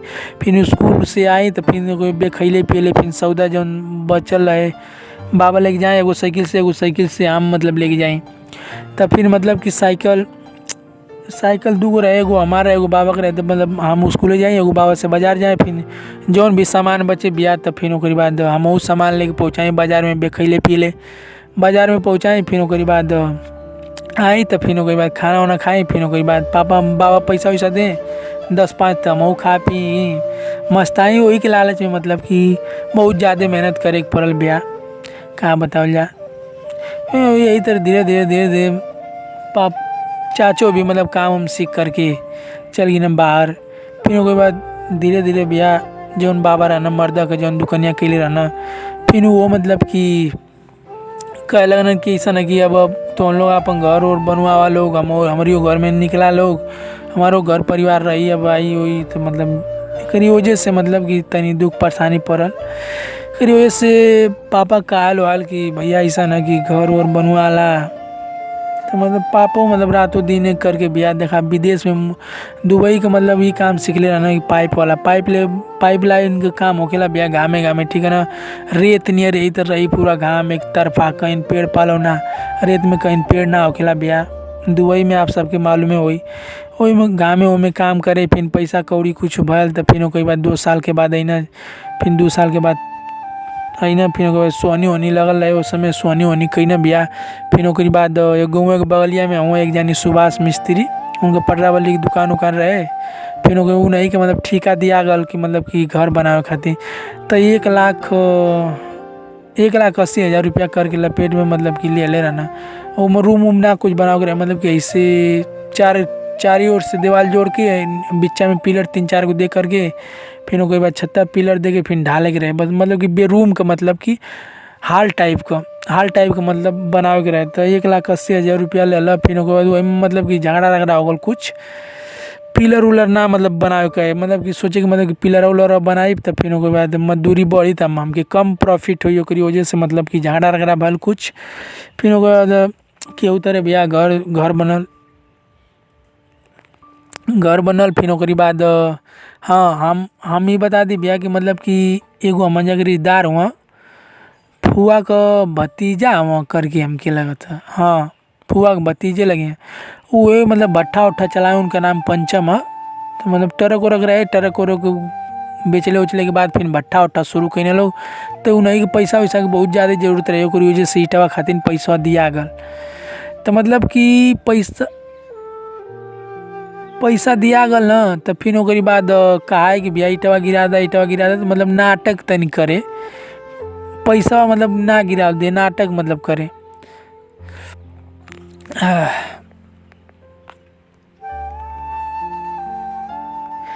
फिर ओकरी बाद कहल कि भैया ऐसा नहीं कि ईटवा गिरा दा मुझे घर द्वार बनावे की। तो मतलब कि पैसा मतलब कि ईटवा ना गिरावे कि मतलब पैसा वैसा ना रहे कि कैसे ला दवाई देव, कैसे का करब, कैसे क्यों करब।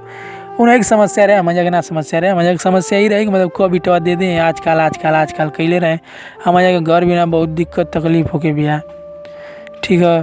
फिर ओकरी बाद का वो कहना कि ऐसा ना कि अपन ईटा के लेके जा, हम भेजवाई ना। तो चाचा एक से खुनसी कहना कि चला ठीक है। फिर ओकरी बाद मामा के फ़ोन भर ले, हमारा मामा हुआ चाची के भाई, तो उनके फ़ोन भर तो ट्रैक्टर टाली लेके ही ना। तो फिर भैया देखा हम आने जा स्वयं ला दी जाए ईटा, ठीक है भैया। हमारे यहाँ स्वयं ला दी जाए ईटा, स्वयं लिया के उतारी जाए ईटा, फिर ला दी जा भैया, फिर उतारी जा भैया। दिन भर में 2 चक्कर 3 चक्कर दुल्लापुर से वो दे जहाँ से साइकिलिया में किना ले भैया, उसके 5-7 किलोमीटर से मतलब जाके आके मतलब घाम में उतारत भैया एकदम समझ ला भैया कि एकदम हाथ में का मतलब कि पूरा एकदम चमड़ा एकदम मतलब कटा गल है। चमड़ा कटेले के कारण ये होला ना भैया कि ईटा में राबिस होले, राबिस मतलब ईटा अगर बार बार छुअत हुआ उतारत हुआ रगड़त हुआ ना तो चमड़ा भैया रगड़ा जला। तो वजह से भैया 10-15 टाली भैया उतारे में 2-3 दिन में भैया एकदम समझ लगी एकदम हाथ में खून छला गल भैया। इतना मेहनत कैले के बाद भैया जाके ईटा मिलल, अपने स्वयं ला दी जा, अपने उतारी जा, अपने स्वयं ला दी जा, अपने स्वयं उतारी जा भैया। हम और हमार भाई और केहू ना, मजदूरों ना उसमें लगाई जा भैया, मजदूरों ना मिले मतलब पैसा ना रहे तो केहू का लगाई भैया।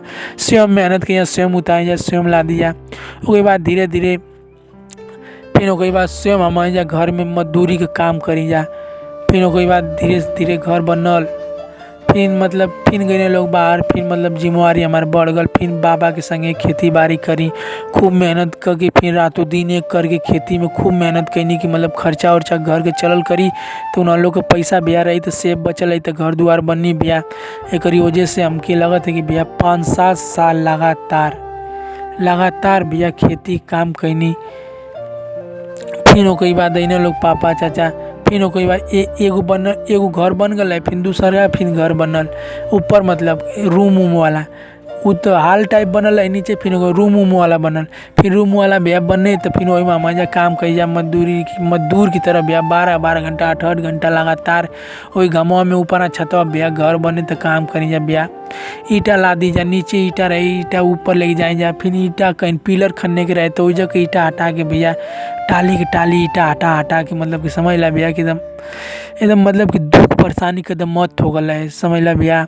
वही बात धीरे धीरे भैया 1.5 महीना में 2 महीना में लगातार 2 महीना लगातार 2.5 महीना लगातार जाके भैया काम करिए तो जाके घर बनल, तो फिर ओकरी बाद फिर पापा चाचा चल गए लोगन। फिर ओकरी बाद घर के जिम्मेवारी हमारे ऊपर बाटे भैया, कबो ले अना बलुआवल, कबो ले अना काटल, बजरा काटल, बालल, फिर ओकरी बाद गोरू लगावल, धोवल, नहवावल, पानी बरावल इत्यादि, मतलब कि पूरा एकदम घर परिवार की जिम्मेवारी एकदम जीरो से लगाई, एकदम पूरा मतलब जितना भी काम रहे भैया हम अपन सवेरे उठी करी, फिर स्कूले जाई, फिर आई, फिर करी, फिर स्कूले मतलब कि पढ़ी साजी का अनार का, यही तरह मतलब कि बहुत ज़्यादा मेहनत कैले के बाद मतलब एकदम मेहनत का भैया बचपन से एकदम लगाई आज तक एकदम आखिरी मेहनत करत जाके भैया मजा ये मुकाम पहुँच लिया। आज हमार घर 2 तल्ला है, प्लास्टर है भैया, गाड़ी है, ट्रैक्टर है, ओकरी बाद 1 नंबर का VIP व्यवस्था है, नल है, पानी है इत्यादि, TV CB और पंखा। बहुत मतलब धीरे मतलब कि खूब मेहनत कैले के बाद भी धीरे भैया हम जा हर एक सुविधा के मतलब कि अपनी ओर आकर्षित कहीं जा, अपनी मेहनत से किननी जा, खरीदनी जा भैया, खून पसीना कदम कमाई लगा करके भैया धीरे व्यवस्था बनी नहीं जा भैया। फिर ओकरी बाद बता दिया आप सबके कि मतलब कि हाँ सिंगर बनने का भैया आप सबके हम कहानी बता दें तो मतलब कौनो भी उस राह पर जाए तो हम हमेशा गावल करी मतलब आखिरी एकदम मत हो गए भैया, हमके गावे के एकदम नशा चढ़ गल है। फिर ओकरी बाद धीरे मतलब कि काम करी गाई। फिर एक दिन फिर भैया आप सबके बता दी कि जौन बाबा हमार बनारस रहना। फिर ओके बाद एगो बात हम बताओ कि भुला नहीं भैया आप सबके कि जौन हमारे परदादी रहनी, जौन हमारा के पाल पोस के बड़ के नहीं, जौन हिम्मत ना हारनी कि हमें कि जिया देव, उ एक दिन लैट्रिन करे के नहीं बगीचा में, उस समय हमारे छोट रह भैया। उस समय की बात बताओ थी जौन समय हमारे परदादी चल गई नहीं हमारे जाके छोड़ के। फिर मुंबई से मंजा लें जा, फिर ओकरी बाद शादी ब्याह हो गल ना, चाचा का मतलब और फुआ का ब्याह हुआ हो गल। फिर ओकरी बाद फिर परदादी हमार मतलब गनी लैट्रिन करे, फिर लैट्रिन करके तो भैया हवा मार देला हमारे आजी के, हवा मार देला तो फिर 2-3 दिन तक मतलब कि कुछ बोल ना पावे ना कुछ खा पावे। फिर मतलब कि सबके बुला करके भैया सबसे भेंट उठ कैनी, फुआ से भेंट कैनी, चाचा से भेंट कैनी, बाबा से भेंट कैनी, सबसे मतलब भेंट कर लेनी। फिर ओकरी बाद जब हमारे पापा का नंबर आयल ना भैया तब पापा के रोक करके भैया बाबा से कहनी कि भाई बाबू मंदर के बुला दा, मंदर भी हमारे पापा का नाम है, मंदर के बुला दा, उनसे हम भेंट कर चाहती। फिर पापा हमार तुरंत तत्काल टिकट निकलवा करके आई ना भैया मुंबई में, वही चालू में धक्का मुक्की खात गर्मी के दिन में भैया आई ना फिर आजी के गोड़ ओड़ पड़ना। फिर आजी तो बोल ना पावे, ना उठ पावे, ना बैठ पावे, बस सुतल है, ना कुछ खा पी पावे। पापा हमारे बर्फी के मिठाई ले आला ना, एक टुकड़ी डाल करके मुँह में डाल के चम्मच से भैया पानी पियोना ताजी हमारे थोड़ा मोड़ा खैनी। फिर ओकरी बाद आशीर्वाद देनी। फिर ओकरी बाद भैया हमारा जी पूरा परिवार के अमन जाके छोड़ के अपने नाती के, अपने लाल के, अपना दिल और जान से चाहे वाला के छोड़ के चल गई नहीं हमारा जी। वही बात भैया बहुत दुख तकलीफ भल, बहुत हम रोइनी भैया अकेले में बैठ के का बताई भैया, बहुत दुख तकलीफ भैया बीतल। फिर ओकरी बाद धीरे भैया काम क्रिया भल भैया, उधार बारी लेके के उतरे भैया काम क्रिया भल। हाजी हमार चल गई।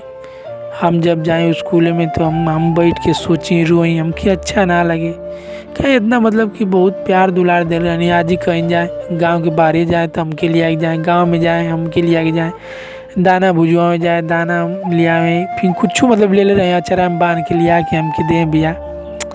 का बताएं इतना तकलीफ दुख हो के भैया ना कि हम का बताएं, बहुत हमके ज़्यादा आज ही माने। एक चाचा हमार मारत रहना, बहुत मारता रहना, स्कूल में जना गई तो मारत रहना। फिर ओकरी बाद आज ही हमार हमके उनके मार के झपड़िया के ठेल कनी आज के बाद मरला तो मारब दो गलू बस, ये मतलब गाड़ी देनी है। फिर मरनी उरनी ब्याह, फिर आज ही हमारे छोड़ के चली गई, बहुत दुख तकलीफ बल ब्याह। ठीक है ब्याह, ये तो आदमी का रीते बाटे भैया, जे आयल बा भैया धरती पर जही के बाटे बाकी भैया आदमी से एकाध गो रीत प्रीत हो जाला ऐसा, मतलब कि जब जाला आदमी तो भैया करेजा भी काट के दे दाना तब वो कम पड़ेला, वैसा ना हो गल है भैया। ठीक है भैया ना। फिर हो गई बात मतलब कि अब हम अपने कहानी पाओ थी सपना के तौर पर। सपना मतलब कि हमारा सपना ये लग गल है भैया, लत लग गल है कि हम जब भी जाएँ तब भी हमारे गावे की इच्छा करे, हम कहीं जाएँ गाएँ। हम हो गए Pandit Madan Mohan Malaviya school inter college में गई भैया, तो हम मतलब बहुत चढ़ बढ़ के हिस्सा लें, गाना गाएँ। फिर कोनो प्रकार का कंपटीशन वाला हो में हिस्सा लें। यही तरह मतलब क्लास का लड़का हमके जान गिने सो। फिर ओकरी बाद आप सबकी एक बात भी हम बता दें भैया कि फिर ओकरी बाद जब हमारी उम्र हो गई इंटर पास हो गई नहीं, फिर हो गई भैया हम थोड़ा मोड़ा मतलब भर्ती के तौर पर मतलब इच्छा ना करे बाकी दोनों पर भी मतलब कि घर का मतलब दुख तकलीफ झेलने के कारण मतलब कि हमके दौड़े के पड़े। रोज़ भोर में हम उठी 3 बजे उठी, पढ़ी 1 घंटा, फिर कोई 4 बजे दौड़े जाएँ, 5-7 किलोमीटर दौड़ के आए, फिर उसके बाद चन्ना खाएँ, फिर कोई नहाई धोई, फिर स्कूले जाएँ। ईद करत भैया रातों दिन एक करके भैया पढ़नी लिखनी दौड़नी धूपनी। बाकी भैया आप सबकी एगो दुख के और कहानी बता दी भैया कि ये खाली जब हम गल अन्य भर्ती देखे ना तो भैया का बताएं कि हमार तनके दूरी भैया रहे, तनके दूरी बस जही वाला रहनी। बाकी भैया हमारा पैर में गिटकी गड़ गल और हम गिर गई, गिरले के कारण भैया हम ना दौड़ पैनी। ओकरी बाद तब भी दुख तकलीफ भल भैया कि इतना मेहनत कैले के बाद भी ना पहुँच पैनी मुकाम तक। फिर दूसरी बार कोशिश कैनी, फिर ओकरी बाद दोनों पर फेल भैया। फिर ओकरी बाद धीरे धीरे मतलब कि एम से रुचि हटा करके सिंगिंग में भैया काम लगनी। फिर ओकरी बाद इंटर पास हो गए के बाद भैया भर्ती आ गए मेरिट वाला। तो मेरिट में मतलब भर्ती भैया ये रहे कि मतलब कि जेकर 1998 हमारी ईस्वी में मतलब जन्म बल है, तो 1997 जेकर बल है। और मेरिट का कहे कि 80% 85% पे होते रहे इंटर हाई स्कूल मिला करके। इंटर में 85%, हाई स्कूल में 85%, यही तरह मतलब मेरिट पर मतलब भर्ती आयल है पुलिस का।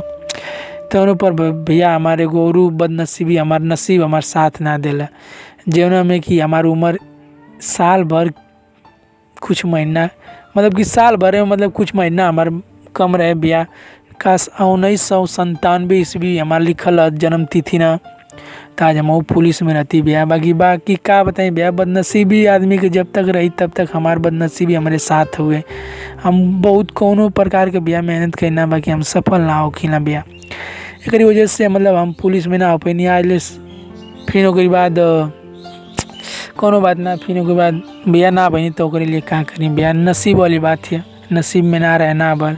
बाकी हाँ भैया जे भैया पुलिस में बल हमारे संगी दोस्त भैया सो बाकी आज तक भैया देखे ना सो बाकी बोले ना सुना, वो जाने ना सो भैया कि चिरकुट इंसान है, मतलब बे पैसा कौड़ी के इंसान है, ये ना कुछ करेला। बाकी भैया हम बहुत कोशिश करी ना अपनी तरफ से कुछ करे के, बाकी कुछ हो ना पावेला भैया। हम बताइए भैया ना कि बदनसीबी हमारे साथ ना छोड़ेले भैया। हम कोनो चीज़ में दिल दिमाग लगाए कोनो चीज़ काम करे कम, बाकी ओकर उल्टे होखेला भैया। वही बात ठीक है भैया। फिर वही बाद सब अपने अपने जगह पर हमारे दोस्त मित्र एडजस्ट हो गई ना। फिर जब भी देखी ना फेसबुक पर तब भी हमके दुख तकलीफ होला कि काश हमहू रहती तो हमारो दिमागी टेंशन ना रहता, हमारो घर परिवार खुशी से रहत। फिर भैया आप सबकी एक और कहानी बता दी भैया कि वही बात एगो मतलब कि रिलेशन में मतलब भैया हम देखा हम एगो अपने सच्चा प्यार के मतलब बतावे जाती भैया आप सबके बीच। एगो मतलब कि फुआ के रिलेशन में मतलब एगो लड़की रहे, ओकर नाम मतलब ले ना सकती भैया आप सबके बीच में, काहे कि वो आदमी वो इंसान अगर सुनी ना दुख तकलीफ हो या हम प्यार के इजहार ना कहीं वो इंसान से। बाकी एक तरफा मोहब्बत हमारे एक तरफा प्यार रहे। जब भी मतलब पहली बार हम मतलब कि देखले रहनी तो हमके बहुत अच्छा लगल, वो स्वभाव हमके बहुत अच्छा लगल। बेचारी पानी देला खाना देला फुआ तर गलनी मतलब फुआ के इतने मिले बिया पले तो उन्हीं घरे बिया होते उन्हीं घर के बगल में, तो वहाँ से मतलब गलनी। तब फिर कई बाद वहाँ देखनी सुननी तो हमके बहुत अच्छी लगल। का बताएं बिया फिर हमके बहुत अच्छी लगल। मतलब ओकरी बाद उनके वो लड़की के मम्मी के मतलब दिल दिमाग में मतलब हम इतना मेहनत कर देनी हो जाए, इतना काम कर देनी, इतना मतलब कि हमारा स्वभाव भी बहुत ही अच्छा बाप भैया। मतलब हम बता ना सकती भैया, आपन बड़ाई स्वयं करा तो अच्छा ना रहेला, बाकी आप सबके बता दी, आप सब जानत ना आँखों बेकरी वजह से हम बतावल चाहती कि मतलब कि हम जब बहुत अच्छा खासा काम कर देनी, कौन प्रकार काम रहे, टेंट लगावल, मतलब कि बर्तन माजल, फूल माला लगावल, चाहे मतलब कि केहू के खाना देहल, चाहे कुछ मतलब कि शादी ब्याह में जितना कुल काम करे गेला हम ओमे बढ़ चढ़ के हिस्सा लेनी। फिर ओकर बाद ओकर मम्मी की मतलब हम पसंद आ गई, ओकर मम्मी के हम बहुत अच्छा खासा लगनी। मतलब सोचनी कि मतलब कि हम फिर ओकर फुआ के ननद रहनी वो बिया, बता दिया आप सबकी फुआ के ननद के लड़की रहे वो। फिर फुआ के ननद दैनी तो मतलब कहनी कि उन्हीं हमारे मम्मी का नाम भी उन्हीं के नहुआ रहे, मतलब जौन मम्मी का हमारा नाम रहे उन्हों को नाम रहे। फिर ओकरी बाद ब्याह फिर ओकरी बाद वो कहनी कि ऐसा ना मतलब उनकी फुआ कहीं फुआ लगी ना, पर फुआ मतलब लगी मतलब कि फुआ के ननद के लड़की ननद ही तो भैया मतलब फुआ कहे के पड़ी। तो ओकरी वजह से मैं फुआ कहीं तो कहीं फुआ ऐसा है कि बाबू हम तो के अपने लड़का के ब्याह में ज़रूर बुलाई, हम अइबा ना तो हम कहनी काहे ना फुआ बोले तो हम आइब काहे ना। फिर ओकरी बाद ब्याह वो जिससे हम मोहब्बत करिए नहीं, एक तरफा मोहब्बत एक तरफा प्यार जी कि हमारे दिल दिमाग में जी हमारे धस गल है भैया, दिल दिमाग में धस गल है भैया। हम राती के सुती वहाँ से आला नहीं देख करके ना, जब हम रतिया के सुती तो भैया हमके नींदिए ना लगे, बार बार ओकर दिल में ख्याल आवे कि का करत हुई का ना करत हुई भैया। हम समझ लगी रात भर मतलब कि हम सुतनी ना, साल भर लगातार भैया सोचला, इतना मोहब्बत हो गल हमके प्यार हो गल है भैया, ओकर स्वभाव से, ओकर सूरत से, ओकरा मासूमियत से हमके बहुत ज़्यादा प्यार हो गल है। बेचारी केहू से ओवर ना बोले ना केहू से ज़्यादा बोले, जब जितनी काम रहे उतनी, इतनी प्यारी इतनी सुंदर इतनी अच्छी रहे भैया क्या बताई। फिर ओकरे बाद ओकरे भाई के ब्याह में गई नहीं, फिर ओकरे बाद वहाँ देखनी तो बहुत अच्छा लगा। धीरे धीरे मतलब ब्याह बताए तो बहुत ज़्यादा हो जी ब्याह, समझदारों के लिए इशारा काफ़ी है ब्याह, मतलब प्यार होखेला ब्याह, मतलब हम बहुत ज़्यादा प्यार कर दिले रहनी। फिर ओके भैया ठीक है प्यार मोहब्बत वाली बात ख़त्म करा। फिर कोई बात आ गया आ जा सिंगिंग पर। फिर भैया सपना हमार एकदम परवान एकदम छुअत रहे, एकदम आखिरी ओवर करत है भैया हमारे दिल दिमाग में कि अब आखिरी एकदम हो गल है। हमारे सपना के केहू पूरा करे वाला ना रहे, ना केहू हमारे जज्बात के समझे वाला रहे, ना हमारे केहू हुनर के समझे वाला रहे, ना कुछ रहे।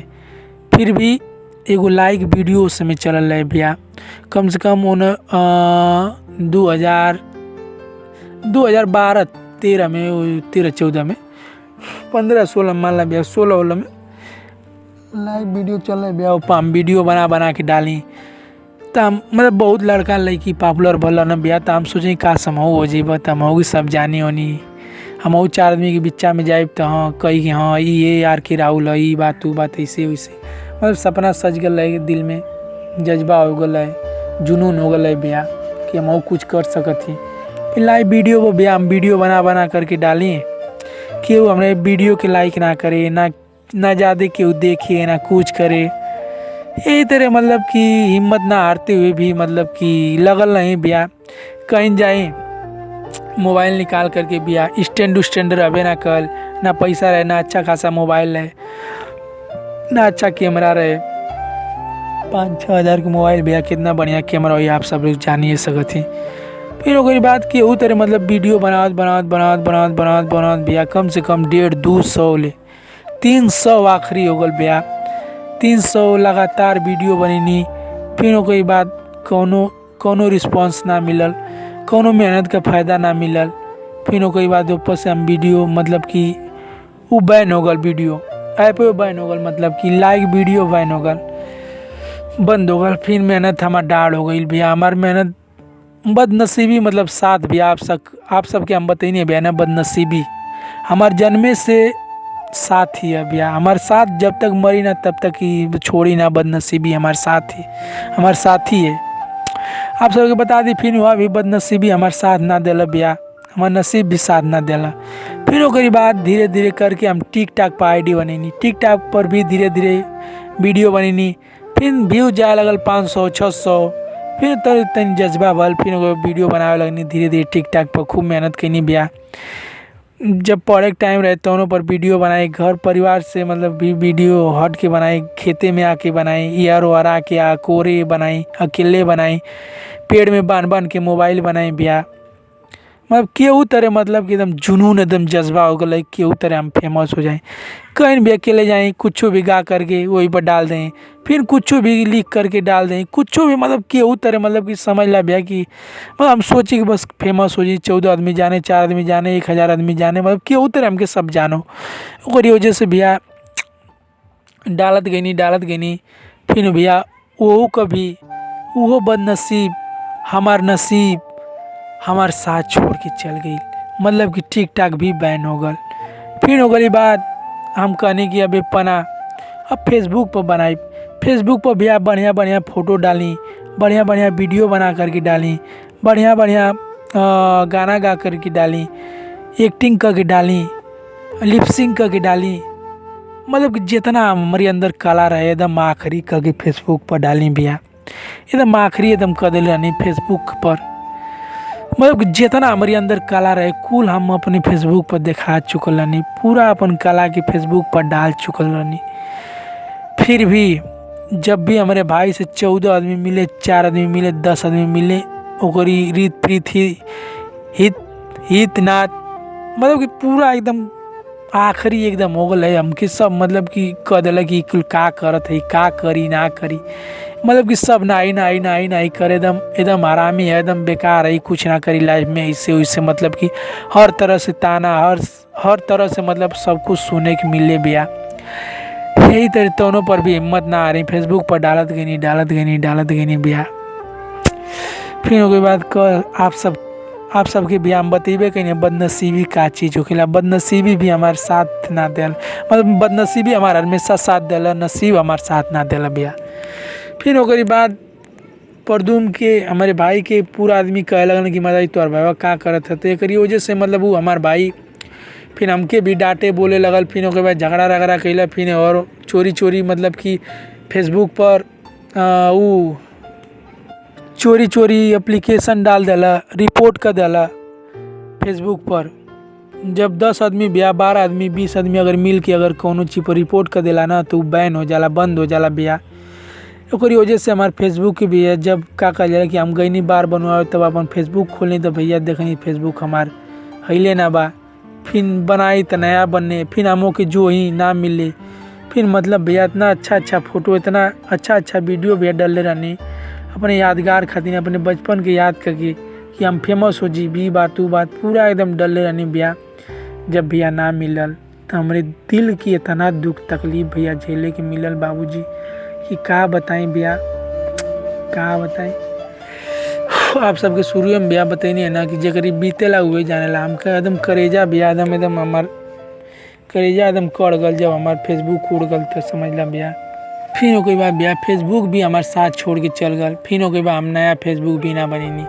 फिर ओके बाद धीरे धीरे दिल और दिमाग मिले एगो हटा देनी। फिर ओकरी बाद कहनी कि यूट्यूब पर धीरे धीरे डालब। फिर ओकरी बाद तनी मनी कोशिश करके 77 को कुछ वीडियो करके हम यूट्यूब पर डालले हैं, जो ना कि व्यू भी है भैया 17-18 व्यू बाटे। वो कबो बैने हो जाई, कबो वो बंदे हो जी भैया, का बताई भैया। ये हमार नसीब के भैया कहानी बा। फिर ओकरी बाद भैया हमार बदनसीबी हमारा साथे रहले भैया। फिर उसके बाद अपने दोस्त, अपने मित्र, अपने जिगरी यार के बात बता दी भैया आप सबकी, वो घात कर देला हमारा साथे, समझी। देखी जौना हमारा संगे रहे बड़े, जेका नाम कृष्णा राजभर बताल कर, वो हमारे बचपन से संगे रहत रहे।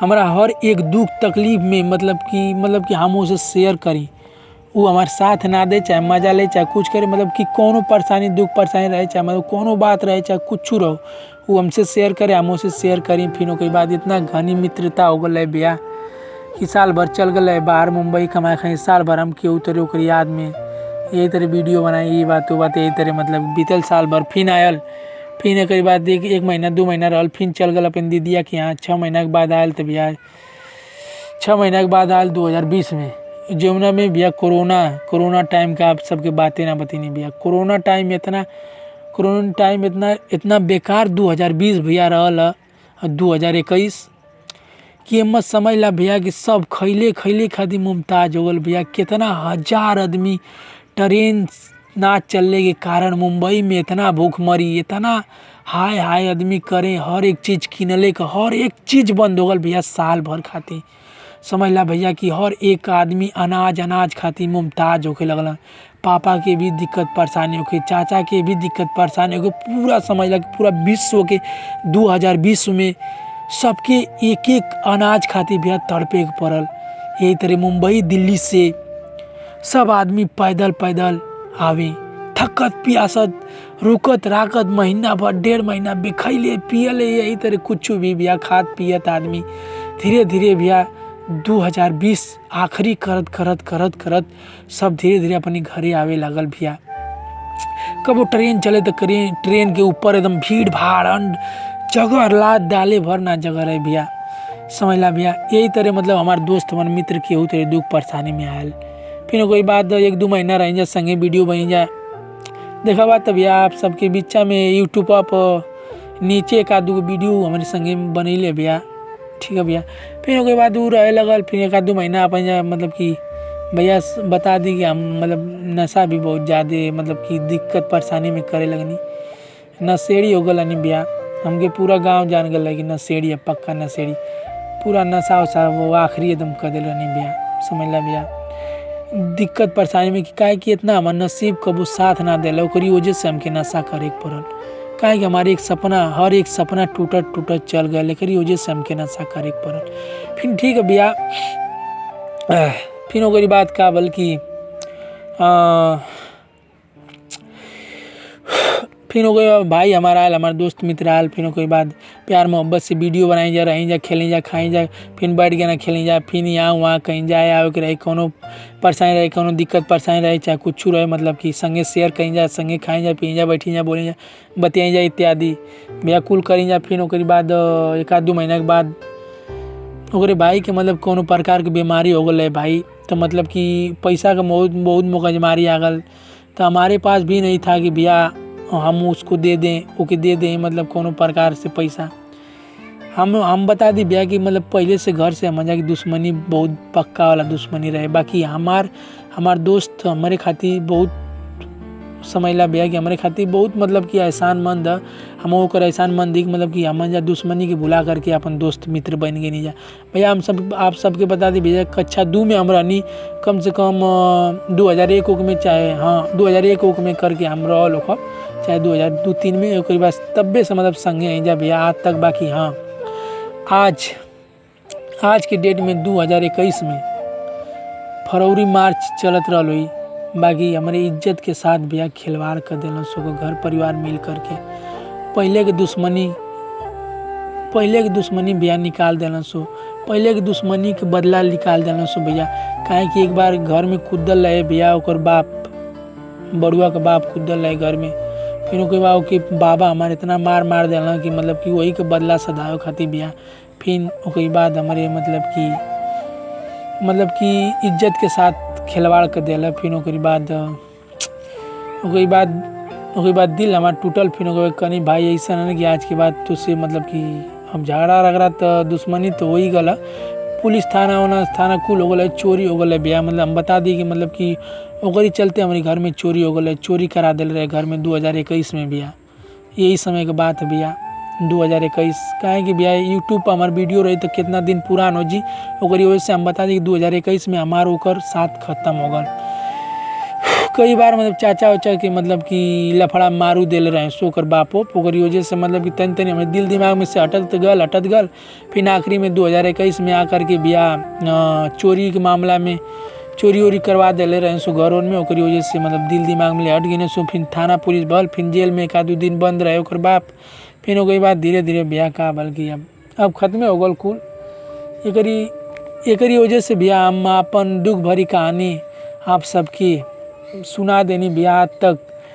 आज हम बता दें कि आज क्या तारीख है भैया, 9 तारीख 8 का महीना 2021।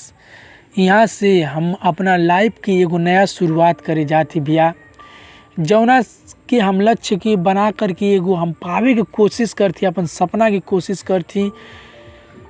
ओके हम शेयर आप सबके बादे में करब, अगर मिल जाई तब। आज के बाद हम यूट्यूब पर अपन वीडियो कबो ना डालब जब तक हम सक्सेस ना हो जी भैया। ये हमार दुख भरी कहानी रहल भैया। आप सबके पसंद आई तो लाइक जरूर करिए जा भैया। देखिए भैया, बता दी कि हम मतलब कि समझदारों के लिए इशारा ही काफ़ी है भैया। एक वजह से जीवन भी हमारे बीतल रहल, जीवन भी मतलब कल रहल हमारे लाइफ में। जितना हम मेहनत कैले हैं उतना हम बतैनी है भैया। हमारे परिवार जितना मेहनत कैले उतना कुल बतैनी है भैया। कोनो में झूठ साचना भैया, एकदम हकीकत है, एकदम नेचुरल है भैया। ये बीतल भैया, हम जाना थे भैया। ठीक है भैया, प्रणाम। आज के बाद हम यूट्यूब पर अपलोड ना करें वीडियो, ये आखिरी है भैया। प्रणाम। हम आप सबके बता दी कि आज जो हमारे बाबा बनारस में काम करते रहन, वो 4 साल पहले उनके हवा मार देले बा। आज तक जिंदा हूँ, 2021 तक जिंदा हूँ। बाकी आगे का हुई हम तो बता ना सकते भैया। बाकी हाँ, उनके भैया जब हवा मरल न तो आवाज़ उनकर धीरे धीरे लपटाए लगल। जब लपटाए लगल तो मतलब जिससे इससे आवाज़ आवे ना, जिससे मतलब कि पियले हम उगल न धान लिया बदे अधिया बदे है ना, तो धान हम उगल नहीं हुए गल न लेके सूझा अपन। ओकरी बाद उनकर आवाज़ लपटाए लगल। फिर ओकरी बाद हम कहनी कि भाई का हो गल इनके। फिर वहाँ के मेहरारू रहे तो मतलब कहते पियले बोले का जी कुछ, तो बाबा कहल कि ना ना ना ऐसे मतलब बोले, मतलब कि बोल ना पावे। ओकरी बाद हमारी आँख में बहुत ज़्यादा पानी भर गल, हमार दिल पिघल गल भैया। फिर ओकरी बाद हाथ टेढ़ करे लगलन। ओकरी बाद हमारे बाबा के हवा मार देला। आज तक हम भैया उनकर सेवा सत्कार करी ना, दाढ़ी बनाई ना, मूछ बनाई ना, लेटरिन करना, लेटरिन साफ़ करी ना भैया, खाना पीना दे ना, खटिया गंदा हो जाला खटिया भैया साफ़ करी ना, लेवा गंदा हो जाला लेवा साफ़ करी ना भैया। आज तक 3-4 साल लगातार आज हम मेहनत करती भैया बाबा के लेकर के। समय के कुल भैया दोस्त है भैया। आज हमारी जौन बीतल भैया आप सबके हम शेयर कर देनी भैया। ठीक है भैया, हमारे बाबा बनारस में इतना ज़्यादा मेहनत के लिए होता, हम उनके खातिर इतने ना करब तो हमारे नाती रहले कोनो मतलब ना भैया। ये धरती पर इंसान बनले कोनो हमके फ़ायदा ना हुई भैया। इसे हम अपना बड़ बुजुर्ग के आदर सम्मान करी ना भैया। एक वजह से हम बहुत ज़्यादा सेवा करीना अपने बाबा के। हम केहू के दम पर ना, अपने स्वयं के दम पर सेवा करीना। केहू के हम ना कहे जाए ना भैया कि आई कदा आओ कदा। स्वयं अपन ट्रैक्टर धोब, ट्रैक्टर अकेले धोब, ट्रैक्टर पे तेल लगाई, कुल काम स्वयं अकेले करीना भैया। प्रणाम। हम आप सबके बता दी कि 3 साल पहले हमारे एगो ट्रैक्टर किनाल है जो उनकी चाचा किन ले रहना, और 3 साल लगातार से हम माटी में, हिलई में, किच्चा में, कनई में हेल करके वो ट्रैक्टर चलाइला भैया। कब वो फंस जाला तो मेहनत करके खूब निकालीला। अकेले निकालब, अकेले कुल करब, अकेले बली ले आइब, अकेले तेल लेके आइब, अकेले डालब, अकेले जोड़ब, अकेले चलाइब भैया। अकेले भूखन प्यासन भैया मेहनत करी ना भैया, का बताई। बाकी हाँ, आप सबके हम बताइए भैया ना, यहाँ से हम अपन ज़िंदगी के एगो नया शुरुआत करे जाती। यो बता दी भैया कि हम कई बार नाला नाली में नहाए के भी हम गईनी, तो वहाँ भैया हम डूबे लगनी। एक नहर में गलनी जब भैया नहाए मछली मारे, वहाँ भैया हम डूबे लगनी। केहू तरह मेहनत करके निकलनी। फिर एक खाली पोखरा हमारे गाँव के बगलिया में ताल हुए, वहाँ भैया गईनी नहाए, वहाँ डूबे लगनी। देख लेला भैया, वह हमार नसीब 2 जगह बस साथ दे ले है जहाँ से हम बच गई। और ना बदनसीबी अगर वहाँ साथ दे ले रहता आज हम आप सबके बीच में ना रहती भैया। बाकी हाँ, वहाँ हमार नसीब साथ देला, 2 बेर साथ देला भैया, डूबले से हम बच गई। ठीक है भैया, ये मतलब आज ले कहानी रहा भैया। ट्रैक्टर का भैया चाचा किनले हुआ 3 साल लगातार, ठंडी बरसात गर्मी चलाई ना भैया। हिलाई कच्चे में अकेला ही निकालना आप सबके बतैनी है भैया। ठीक है भैया, प्रणाम। ये बताओ बदे हम फिर वीडियो बनाओ थी।